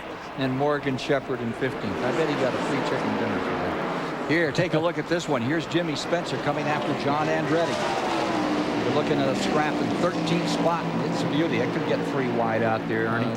Sure looks like it's going to get 3 wide because about everything this group has been with, it's been real close to 3 wide. And Morgan Shepherd is... Whoa. See, we've paint swapping here. And you're watching it on TBS. And we're watching it on TBS, yeah. There you go. Brought to you by there goes Jimmy Spencer. Smoking off 4 down into the main chute. I get that. Smoking. Yeah. Smoking Joe's. Yeah, okay. 22, they say, just grazed the wall a moment ago. Ward Burton in 5th spot. Take a gander. That was turn 4. No, never hit almost. it. He hit Mark Martin is what he hit. Yeah. Almost hit the wall and trying to correct for it. In he went to Martin's right front corner. He was definitely loose. Mark's had enough of that. See you later. Yeah, we're back with you live. And Mark scoots underneath. Gets himself up into 5th spot. Drops Ward Burton back to 6th. 250 of 334 laps complete. 7 caution periods, 35 laps. Mark 16 lead changes, excuse me, among 9 drivers so far. We're running 5th. Just hold on to what you got. Mark can keep that thing right on the bottom. He's got a good handle on that race car. It seems as if he can go any place he wants to with the number 6 car. That's what he told me last night at dinner. He wanted to get that car to work like his Busch car right around the bottom. And, you know, that time when I dominated this place, I was the only car that run the bottom. Everybody else run in the middle or up high and stuff like that. I run right. I mean, I had the left sides down over the yellow line or the white line, and you know, we just had our car working like that. If I was going to run here today, that's where I'd be making my car work. But a lot of guys have different theories of what it takes to go fast at Charlotte Motor Speedway. Barry Dotson's moved down to the Ward Burton pits. Barry? Yeah, I'm talking to Chris Hussey here. Ward's been out front all day. Chris, how's the car right now? Well, we've just got ultra tight. We've pretty much fought tires. And we had a real loose set there about the 2nd or 3rd set we put on, and you know, we don't know what to do. We're guessing with it right now. We're going to guess this last stop. We can make it on one more stop. We're going to guess with it and hope we guess the right way. We're going to make a pretty drastic change, and he says it's so tight right now you can't turn in a 2-acre field. So we're going to do something right or wrong. It's going to be a big change. Okay, thanks a lot. Back to you, Ken. Going to roll the dice. They can come up with. Now, kind of touch base with you guys. When he come off of turn 4, we commented that he was loose. Well, obviously, what happened is he was pushing, and he had to turn the wheels so far that it finally lost the rear end. Broke the back end up. And broke the rear end up. Sometimes you can have a push loose, and it was a push that made the looseness come off. Try to explain that one to your crew chief. It's pushing and it's loose. Well, I mean, what you got to do is you've got to tell him, say, hey, here's what the deal is. I mean, I'm pushing. I'm not loose, you know.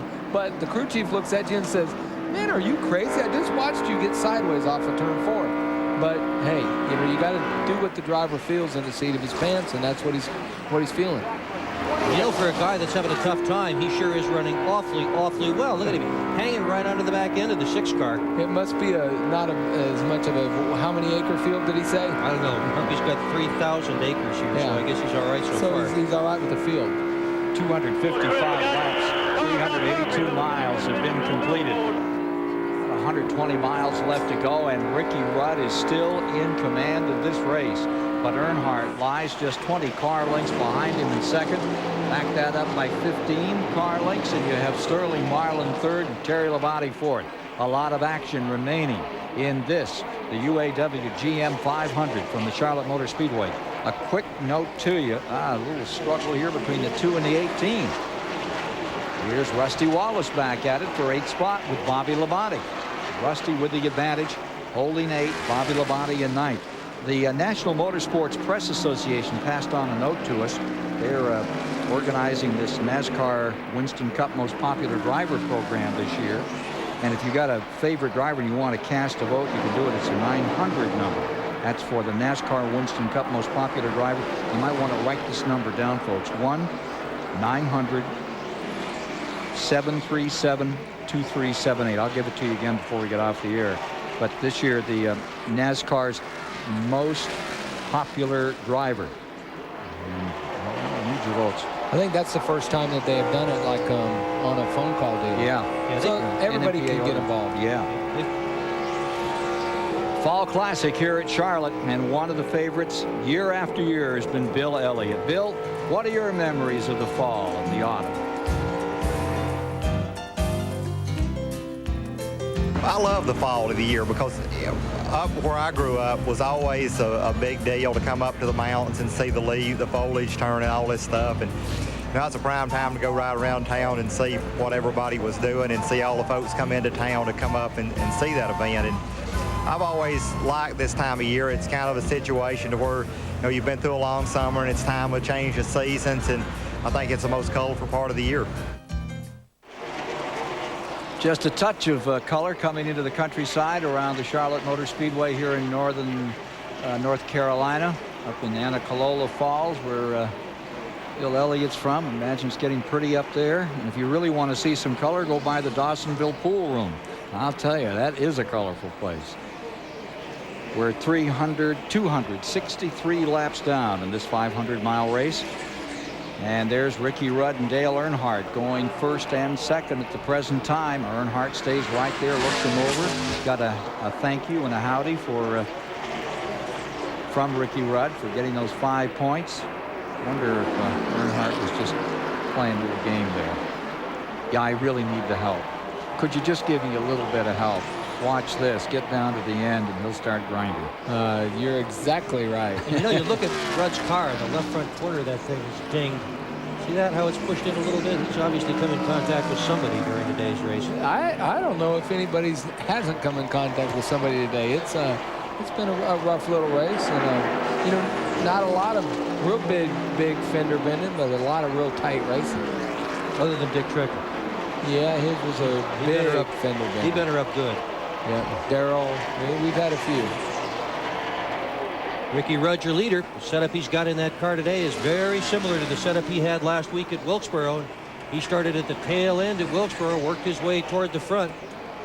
Still managed a good finish out of it despite having some problems. Crew chief is going to be going to the Diamond Ridge team next year and going to take up those setups with him too. I think there's a pretty good story developing on that 28 car, Dale Jarrett. Dale Jarrett is now in 7th position. Remember, he's had to make up a lap, fight his way back into this, and Steve Burns can tell us more. Again, the 28 car is absolutely flying. I walked over here in the pits, and I went to Larry McReynolds, and I said, Larry, what did you guys do to make this car so fast? He spun me around and just said, look at this. Hey, Ernie, what the heck does all this stuff mean? Wow. That means all the stuff he's done on the pit stops, I think. You know, Larry normally will put a piece of tape on what they're going to do and, you know, different stops and that sort of stuff. And I think that's what it is. years from now, they'll find that somewhere and dig it out of something. He wads it up. Archaeological digs. Yeah, they're going to say, Mike. He wads it up, and you know, right here it could get buried pretty quick. Well, not getting buried at the moment is Ricky Rudd. He stays right on top of everything here.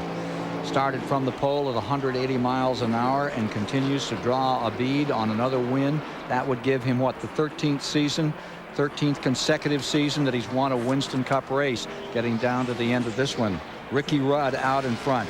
How important is keeping your 13 seasons win streak alive to you, Ricky? Well, I think it's nice to know that we've been able to win, you know, for many years with different situations, many different teams, a lot of them the first time wins. But, you know, that's something that I don't really think about it. I think when the season's over, we'll go back and we'll look at that. But you know, we need a win right now, regardless, to keep the streak alive. I look at it for other reasons. It's just we go after it awful hard, like every team in the garage area does. But, you know, a win means a lot of things financially, but also prestige. And it just sort of makes your year complete if you can get that win. 528 start.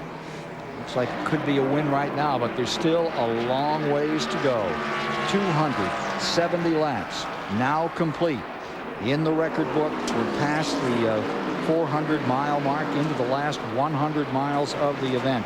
And in 9 of those years that Ricky Rudd won a race, it was the only race he won that year. Could be this year too. And I think one of the things he's thinking about is that there is one spot left in the winner's circle program. That's worth about $250,000, and that'd make you want to win a race, wouldn't it?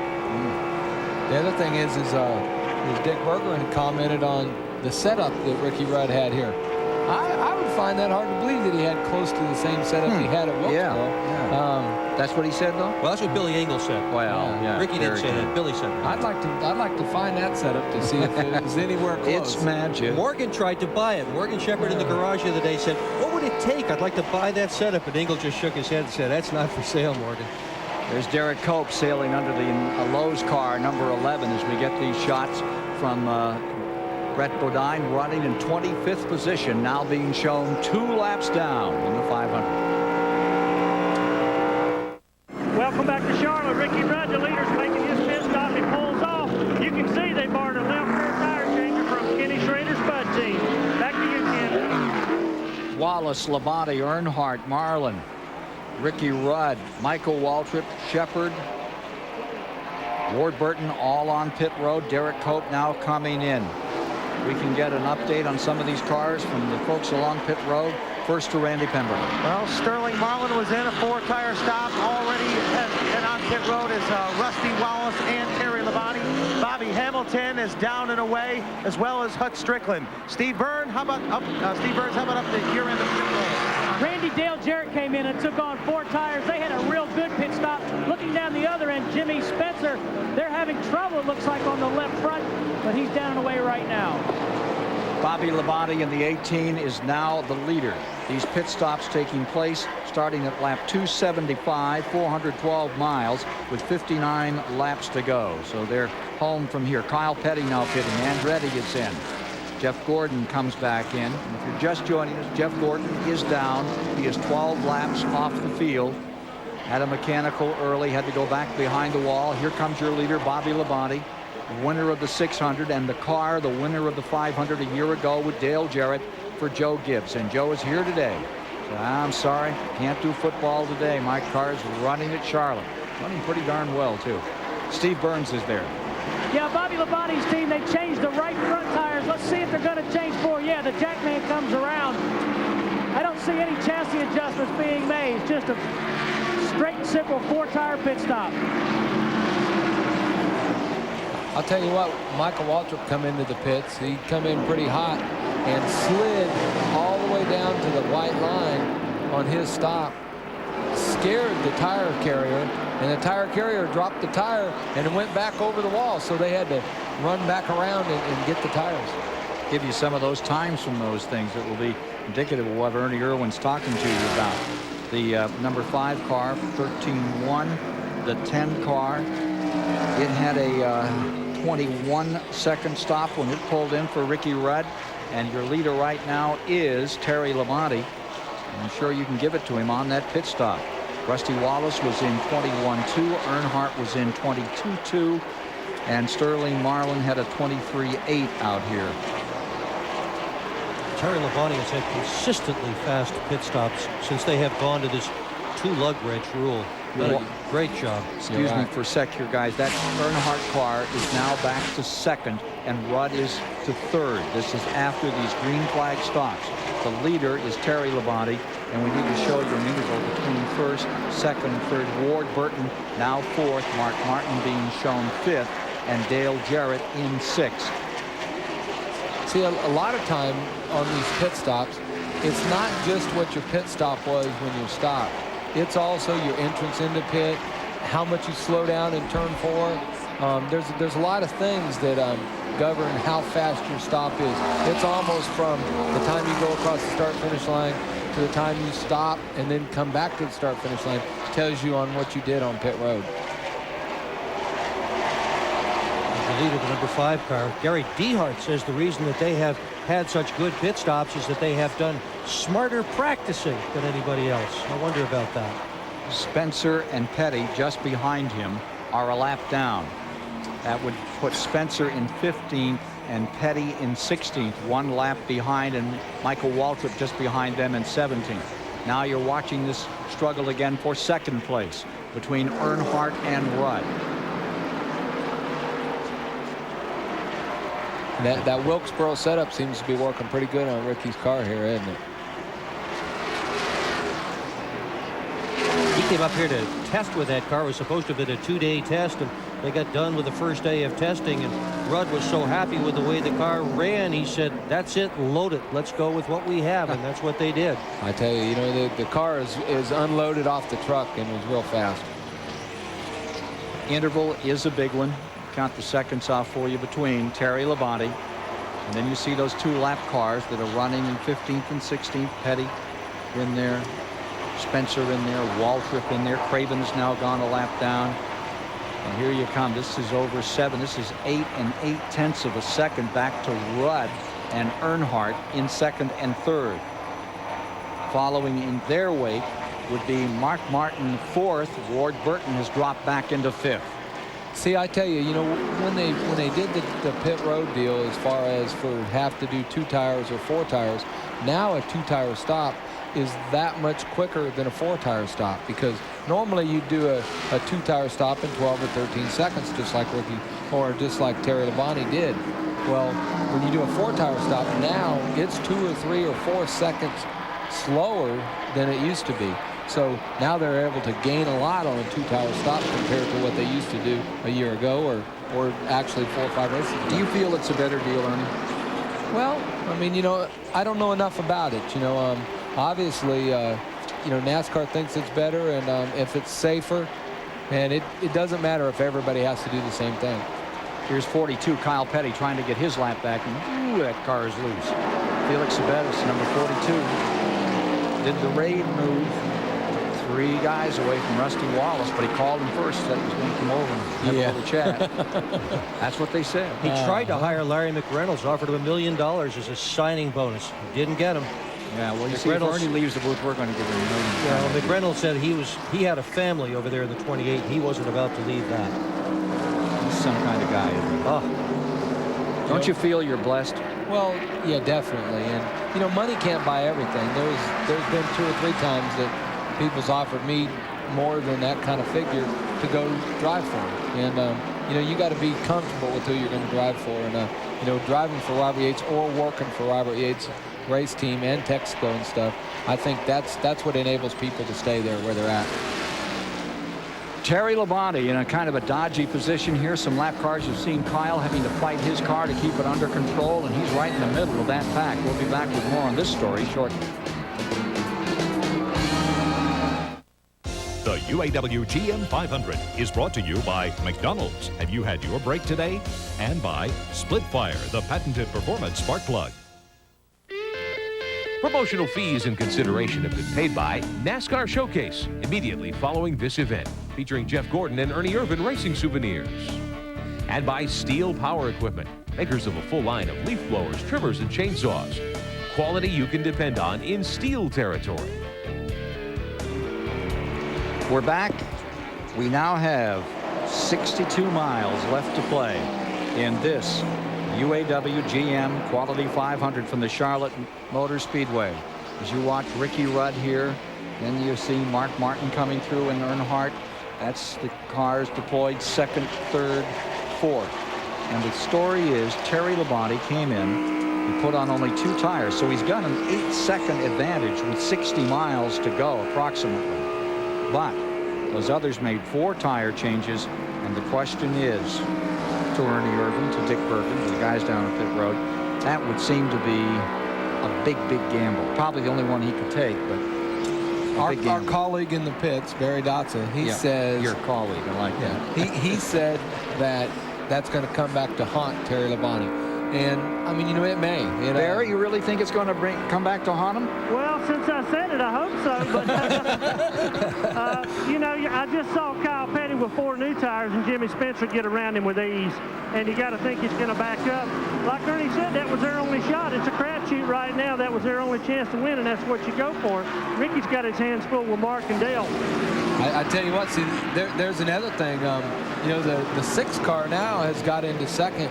And we haven't seen a lot of him today. We've watched him a lot running, you know, in the top 5 or top 10. But now he's all of a sudden showing his stuff. 28 car right now is starting to show their stuff. They reported that Larry McReynolds and them felt like they were the fastest car on the racetrack. You know, I don't know. Normally the fastest car is in the front, but you know that's when you got to get there and be able to show your stuff. And they're running awful good. Here's the 6 and 10 fighting for second spot. For the moment, Rudd with the advantage. Labonte's lead cut from 8.3 to 7.2 seconds. That's happened over the last 10 laps. Six drove right by him, too. So, you know, Barry was saying something about making a small little wager. You know, I'm maybe thinking about something else. We're not going to get into that. No, and we've got just about 40 laps to go. Now, let's take a look at a little bit of history here. In the spring of 1994, Gordon took 2 at the very tail end of the race and beat Rusty Wallace. Then last fall, Jarrett beat Shepard under the same kind of deal. So, yeah, it can happen. But I'll tell you what, when you do it and you got this many laps to go, it's a real risk. Look at Martin coming on. Here's the 7 car, and that as you look at the 7, remember that he is not in that lead lap. He has gone down 1. He is in 19th position, but he's showing, and there's Bill Elliott's number 94. He is back in that lead lap with 13th position to his credit as he pitted. Steve Burns can tell us more. Kent Bill radioed in, said the car's just too bad to drive. They put right sides on and gas. He was just having a hard time driving it. Back out again comes Elliott. So smooth. He could drive a wheelbarrow out here and make it look good. He's so smooth. I tell you, you know, the question I have is something we need to check up on. I wonder what the actual lead is of Terry Labonte now, and then maybe see what it's closing to. And I know we're going to get some watches and find out. Put the watch right to them and see where they are. Terry Labonte to Martin in second spot, Rudd to third, Earnhardt fourth, Dale Jarrett fifth, Ward Burton in sixth, Sterling seventh, Rusty eighth, Bobby Labonte ninth, Bobby Hamilton back into 10th. Been another good day for Petty. He actually has a 6.39 lead right now, and when he come out of the pits, his stop was 13.1. Ricky Rudd's was 21, and we don't really have the 6 car over how much the stop they had. We're going to put a watch down here and keep on this car number 5 and see how he's holding up, so everybody can see it. 300 laps, and there goes Jeff Gordon making up another lap. Remember that he was 13 down. This will put him 12 laps down. And Gordon is shown now in 30th position. He got back on the track and continues to make up time. Interval down to 6 2/10 seconds between first and second. So they nip away, and there are now just 34 laps to go. We're at the 300 lap mark. Maybe what we can do is find out actual lap times, you know, so we can compare to what they've qualified and what they actually are racing. The guys in the garage area and the guys on pit road, that's what they really judge off of is lap times. They don't care about miles per hour and this and that. They judge off of 31-second lap or 32-second lap, something like that. 6 even. Marlin comes back after Ward Burton. His dad, John Burton's got to be thrilled with that Ward's performance today. And Bill Davis, Bill and Dale, they've got to be really excited. They've kept this car up all day in that top 10.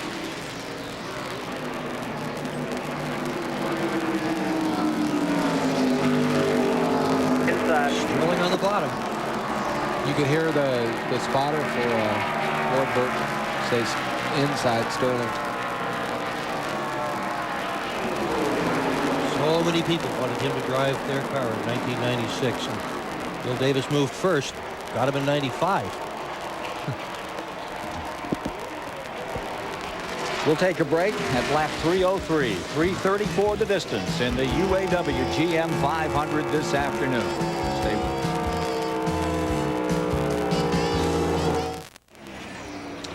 Charlotte Motor Speedway, steel aerial platform showing you some of the 120,000 folks who've gathered on this lovely autumn afternoon to enjoy the UAW-GM 500 here at the 1.5-mile Charlotte Motor Speedway, where at this moment Terry Labonte is the man who all the eyes upon him for the lead. Mark Martin is in second, Ricky Rudd third, Earnhardt is in fourth, Dale Jarrett fifth. But they're catching him up. And number 5 is being caught up. They wheel around this racetrack. Ricky Rudd, Earnhardt in here pressing, trying to get in, and Mark Martin breaking away. He's climbing up onto him as well. Mark Martin being shown as second. This is your battle for third, and it's been a dandy. Earnhardt from the dead last starting position had a terrible time in qualifying. Qualifying was a bit of a mess this time. Lost the whole thing on Wednesday night, rained out. And of course, the hurricane came through. Fortunately, stayed for the most part on the other side of the Smoky Mountains. We got plenty of water and became very tightened up. Earnhardt, not usually a good qualifier anyway, just had all kinds of trouble and found himself in the provisional position. I think that's the second time that's ever happened to him. It happened to him once at Michigan 3-4 years ago. Yeah, he's had it happen before. Anyway, third spot now. Up to third and moving in 3:08. Barry Dotson standing by with the man who pays the bills on car number 5. Barry? Okay, Rick, you had 3 cars in contention. Now you got 1. How about it? Can you hold them off? I don't know. That 6 cars coming pretty quick, but you know, I think we did the right thing. We won a race doing this here a year ago too, so we're going to make it interesting anyway. Yeah, you are. It's the only choice you had, and it was the right one for you. Thank you very much. I think so, Barry. You know, we're running fourth. It seemed like the thing to do, so we're going to try it. It was the thing to do, no matter what happens. Thank you very much. Okay, Ken, back to you. Stretching it out for his 17th win, hopefully, Terry Labonte in the Kellogg Chevrolet. Gary Dehart and company with fingers crossed. 310 of 334 laps now complete. At the 310 mark, they've accomplished 464.5 miles this afternoon. Hard climb, 7 cautions, 35 laps under caution today. No chance at that record set by Ernie Irvin in 1993 when he dominated the event at 154.5. Right now the average is 10 miles an hour slower. But Terry Labonte may be on his way to roll that Kellogg car back into the victory circle, one of the nicest victory areas of any of the speedways the Winston Cup Series stops at. Jeff Gordon still 13 laps down. Looked like he had the lap made up. And he got covered again by car number 5.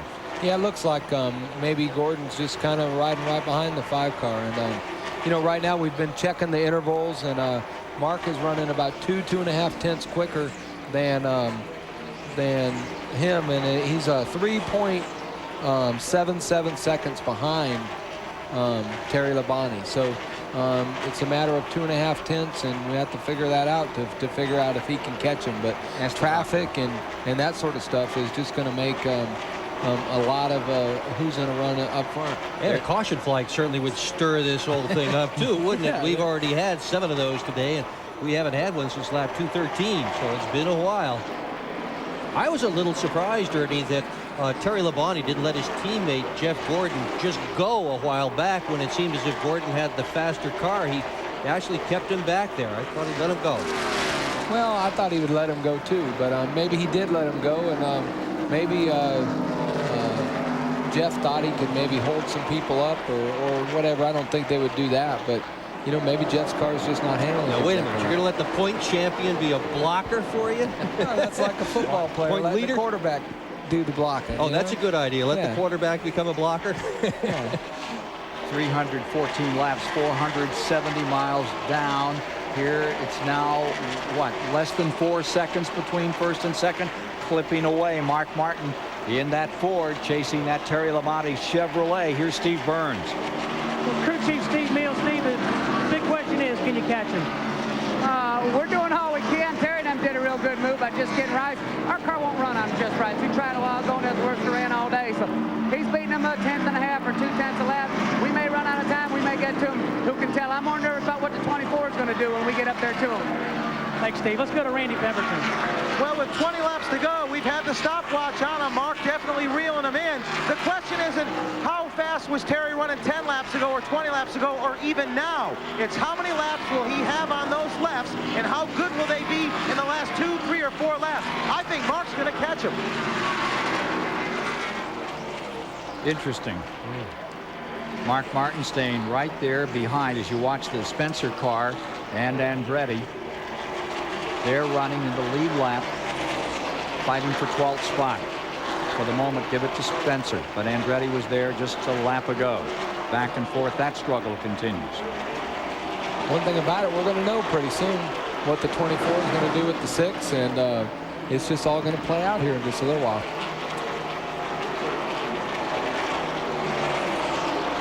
With the 24 car behind the 5, like in the back straightaway, can they draft a little help him at all? No.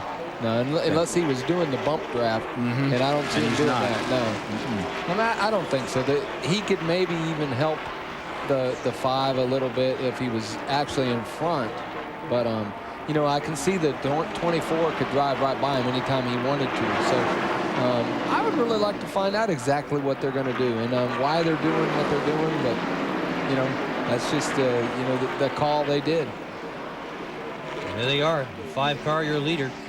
Terry Labonte on the left side of your screen. Lap or 2 ago, we saw that 24 car just roll up on the back. What do you got for an interval? You got to watch it. 3 seconds. So he's brought it down almost another whole second. Yeah, he's reeling them in like a 1/10 and a half or 2/10 a lap, and you know, it just matters on what traffic's going to be. What a year Terry Labonte has had, huh? Winning in Winston Cup. He's won in the Grand National Series. He's won in the trucks. And this morning I asked Gary Dehart, what do you figure this is? He's won 12 races since January 1st, 1994. And Dehart just sort of scratched his head. And I said, you know, at age 38, you kind of wonder, you know, how good can this guy get? And he said, I want you to just remember that age 38 is about the age Harry Gant was when he came to this series. And Harry Gant won, what, 18 of these things? It was a battle for 8th position. A little struggle going on. It's been kind of fun to watch for the fans here. 120,000 strong this afternoon to Charlotte Motor Speedway. Got Bobby Labonte and Rusty Wallace at it, and from the Lowe's car, look at what they face on this 1.5-mile track. Lap after lap, 334 of them. Bobby Labonte won here in the 600.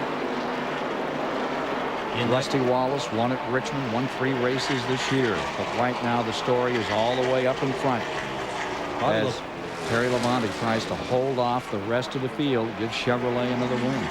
Bobby Labonte's picked up a pie plate in the nose of his car. You can see that on the last shot. A pie plate or some kind of piece of paper debris. There it is. See it? Yeah. That's not going to help him. I think it was for the chicken bones. You know? A lot of race cars have been stopped by chicken bones. You bet. And debris in the grill as well. That'll hold the air from going through the radiator. Sure looks like they're going to have to throw some chicken bones at Mark's car because he's reeling them in, you know. Down to about 2 seconds. Yeah, down to about 2 seconds. And, 2 seconds, and that's what, lap 322. So how many laps we got left? Well, it looks like 12 to me. 12 laps, 2 seconds. I tell you, it's going to be tight. Plus, he's got to pass him. 14 Plus cars he's got in the lead lap, and he's got to get by. He's got so many cars. You know, he's got Jeff Gordon, Kyle Petty, Bill Elliott. So he's got 3 or 4 people that he has to pass too. Here's the situation. Labonte in front. Terry, advantage 2 seconds. Martin back there chasing him down and catching him up every lap. Then comes Earnhardt third, Rudd fourth, Jarrett fifth. Sterling Marlin sixth, Ward Burton seventh. In 8th is Bobby Labonte. In 9th, Wallace. 10th is Hamilton. Cope is running 11th. Then in 12th is Spencer. Andretti 13th and Shepard 14th. Those are your cars in the lead lap. 1 lap down is Kyle Petty. Now here's that interval again between number 5 and the number 6. And it gets ever closer as Martin continues to zero in on Terry Labonte. He's really got him in sight now. Yep. And Bill Elliott just kind of moved over out of the way, which is, that's part of racing. Bill's a lap down and stuff. So he moved over. Terry right now, his tires are going away a little more at a time, because of being on 2 tires. Well, there we go. We've got the 24 and 42. And there's second place right there. Only 2 cars between Mark Martin and the lead of this race with 9 laps to go. One of those cars a lap down, Kyle Petty in 42, and one of them 13 laps down, Jeff Gordon. Bet you Kyle Petty lets him go. Then the question's going to be, what's going to happen when they get to that 24? Well, now they're all gathered up. Kyle is closing in.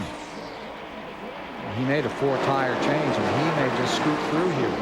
I'd venture to say that NASCAR's already been on the radio telling the 24 car or their pit, don't be messing with the outcome of this race. Somewhat, something out, they're going to say something, I'm sure, because that's not really right. And, the best car is what we want to win. Well, they have Mark Martin in the bottom of the racetrack, just hanging in there, running ever so well here as this race comes close to a conclusion. Hey, let's not forget who's back there just behind the 6. Yeah, there it is. There's Earnhardt in 3rd. Rudd is in 4th. Counting them down, folks, to the finish. The UAW-GM 500 here on TBS. And don't forget, November 4th, a look at a brand new racing facility. And Mark can already see the 24 right at the next car by him. He can smell him. Yeah. Homestead, Florida, Saturday, November 4th on TBS Dash Series Grand Finale. Here comes Martin closing in. Down into turn number 1. Mark's running that real low groove too, so the 24 is going to have to drop down to block him, and I think he's just going to let him go. Jack Roush looking on. There he is. He's going to let him go. Oh, Gordon boy. drops down, stays there, and up the outside here comes that 6. But he let him go, but he made him work wide over. really hard, though. Steve Neal, crew chief for Mark Martin. Okay, now it's a matter of just a few car lengths and 5 to go. Terry Labonte looking for win number 17 in his career. His best finish in this 500. He's had a 4th in 83 and a 4th in 87. Mark's going to really eat him up in this corner, because that's where Mark goes real good through the middle of that corner. And this is the hard part for the pit crews, who just have done everything they can possibly do. Now they just sit back. Some of them are going to be watching this on the TV sets in their pits. They're just watching in front of them, hoping that their car is going to be the one. Look at this. Here we go.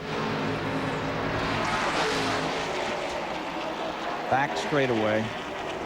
Could be the move of the day. Here comes the 6 down. The 5 comes back on the outside. Mark Martin stays there. Then it's Labonte counterattacking. To the stripe. Coming down toward the finish of this one. And for the moment, it's Mark Martin for the lead. I tell you, that was a great decision to try to do too. But we also had Ricky Craven going by. His was smoking quite a bit. He had a great run for the day. Yep, Craven's been smoking quite a lot right now. Not enough to draw a caution flag. The 92 winner back in front. Can it stay there? And here comes Earnhardt. Look at this. Earnhardt in 3rd spot now, looking for 2nd. So as the final 2 laps are played out, Earnhardt closing in here. You saw the distance. He had a lot of smoke, and I believe that was from Craven. Here's the Earnhardt car moving in. Remember, he's third. Rudd is fourth. Dale Jarrett is fifth. Sterling Marlin sixth. Ward Burton seventh. As we get down to the white flag lap at the Charlotte Motor Speedway. This for second. We got a good battle going right there. Into the last one. Earnhardt swings to the outside from 43rd position. He began his charge dead last on the field. Up the outside, and he's on his way. Back comes Terry Labonte, giving it everything he's got. But Earnhardt has him for second. Coming to the line. It'll be number 6. Mark Martin across the line. And Earnhardt coming home in that second spot. He has cut Gordon's point lead to 2:05 this afternoon. Checkers are flying at the Charlotte Motor Speedway for Mark Martin. 17 wins before today. The Big 18 comes for the man who won it in 1992 as he took it with about 2.5 laps to go. Mark Martin wins again as he did last week at North Wilkesboro. A great ovation from the 120,000 gathered as Mark Martin came down pit road, headed into the victory circle area, and the Purilators winner's circle interview right now with our winner. Well, I don't have to say anything about this celebration that's going to happen in Victory Lane. Mark Martin wins. We're getting sprayed with all kinds of stuff. Mark runs and hides. He shouldn't. He would like something nice and cool. He's got a little Gatorade here. Mark, 2 straight, plus the Busch win here yesterday at the Charlotte Motor Speedway. Congratulations on a great last couple weeks, and particularly today. Boy, that was awesome right there, I tell you. That's a Valvoline team at their best. Awesome on pit road. Awesome handling car. Cummins and Ford and Goodyear had a great tire today. We got lucky there at the end and got 120 laps of green. That's what we needed. Well, Terry Labonte went ahead and gambled. I think they did everything they had to do to try to win this race. Was there questions coming on, or did they keep you apprised of your times and that you were catching him, and were you concerned about it, Mark? I thought when I passed Ricky, I took the lead. I'm sitting there driving saying, yeehaw, yeehaw, yeehaw. He said, you're 6 seconds behind the leader. I said, oh, no. So we had a long way to go, but we knew, Steve told me he got 2 tires. And I was afraid he was going to have to settle for second, but we just kept digging and digging and digging. We needed all that green. That's where this baby was really good. I'll tell you, no question about it. Mark Martin goes to Victory Lane. His wife, Arlene, and his son, Matt, cheer him on here in Victory Lane. Now let's go to Steve Burns. Steve. Randy, Dale Earnhardt's in the middle of talking, and Ned Jarrett. Let's listen in. Bad luck, but luck's going to have a big part of it. Dale, that was a great run coming from the rear of the field like that. Well, it was, but still, it was second place. We'd like to won, and you know, congratulations to Mark. They did a good job. I couldn't even catch that Ford with 4 tires. He had 2, and that's strong car. And you know, we just did all we could, and you know, couldn't do anything more. Great run. Let's go to Barry Dodson. Terry Labonte, Kellogg Chevrolet, you had to gamble, buddy. It didn't quite work out. Tell us about it. Well, we just put on 2 tires there, and they were late in the race. Our left sides were wore out, and just couldn't keep the car down. It started pushing pretty bad, but it was still a good run for us.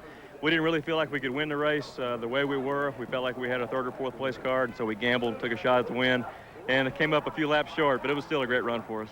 It was a good run, and out of way to gamble from out of Corpus Christi, Texas. Ken Squire, back to you. Oh, what a fine race for Terry, for all of those guys. But Ernie Irvin's best friend in racing is over there in Victory Circle, and we'll talk to Ernie about that in a moment. The UAW-GM 500 has been brought to you by Smooth Busch Beer and Easy Drinkin' Busch Light. By Chevrolet, the cars and trucks 36 million people depend on every day. By Texaco Clean System 3 gasolines. Take it to the star. And by MasterCard. It's more than a credit card. It's smart money. Back live at the Charlotte Motor Speedway on TBS Sports. Mark Martin, the winner today of the UAW-GM Quality 500. Coming up in a couple of moments, NASCAR Showcase here on TBS, featuring Jeff Gordon merchandise. Gordon still the Winston Cup point leader, although he certainly had his problems today. Now it's time to tell you who won the Plasticoat Winning Finish Award. Plasticoat is the official spray paint of NASCAR. They sponsor the Winning Finish Award. It goes to the winning crew chief each week, and today Steve Meal picks up the $2,000 check. He is the crew chief of the highest finishing Winston Cup team, in this case the Jack Roush Valvoline team, car driven by Mark Martin, participating in the awards program. At the end of the year, the crew chief with the best average finish gets $25,000. Steve Meal, his team now with their 4th win of the year. He's in contention for that award. Ken Squire? Mark Martin with his 4th win of the 1995 campaign and 2 back-to-back. As we look at the full field and the final standings to Ernie Irvin, I think this proves one thing for sure, that good guys do finish first. Well, I tell you, Mark's a great guy, great competitor, and not to take anything away from all those other guys because they're great competitors too. But hey, they had it easy now. I'm gonna be back in the next couple weeks. Oh, so. see, yeah. Okay, thanks, Dick Berggren. It's easy for me to say. That's easy for you to say. Dick Berggren, great day. Thank you. Fun to be here. Yeah. So there you see the final standings on today's program. And again, by 205 points, that's all that Jeff Gordon has as far as we get to the point battle. Moving on into Rockingham in 2 weeks, Phoenix, and then a quick look at points here. There you see Sterling Marlin, and Mark Martin pulled up on him pretty soundly before the afternoon was over. Hey, thanks for being with us today. Don't forget, we'll be with you on Saturday, November 4th, 1995 at Homestead, Florida for the inaugural Miami race. Ken Squire, good afternoon.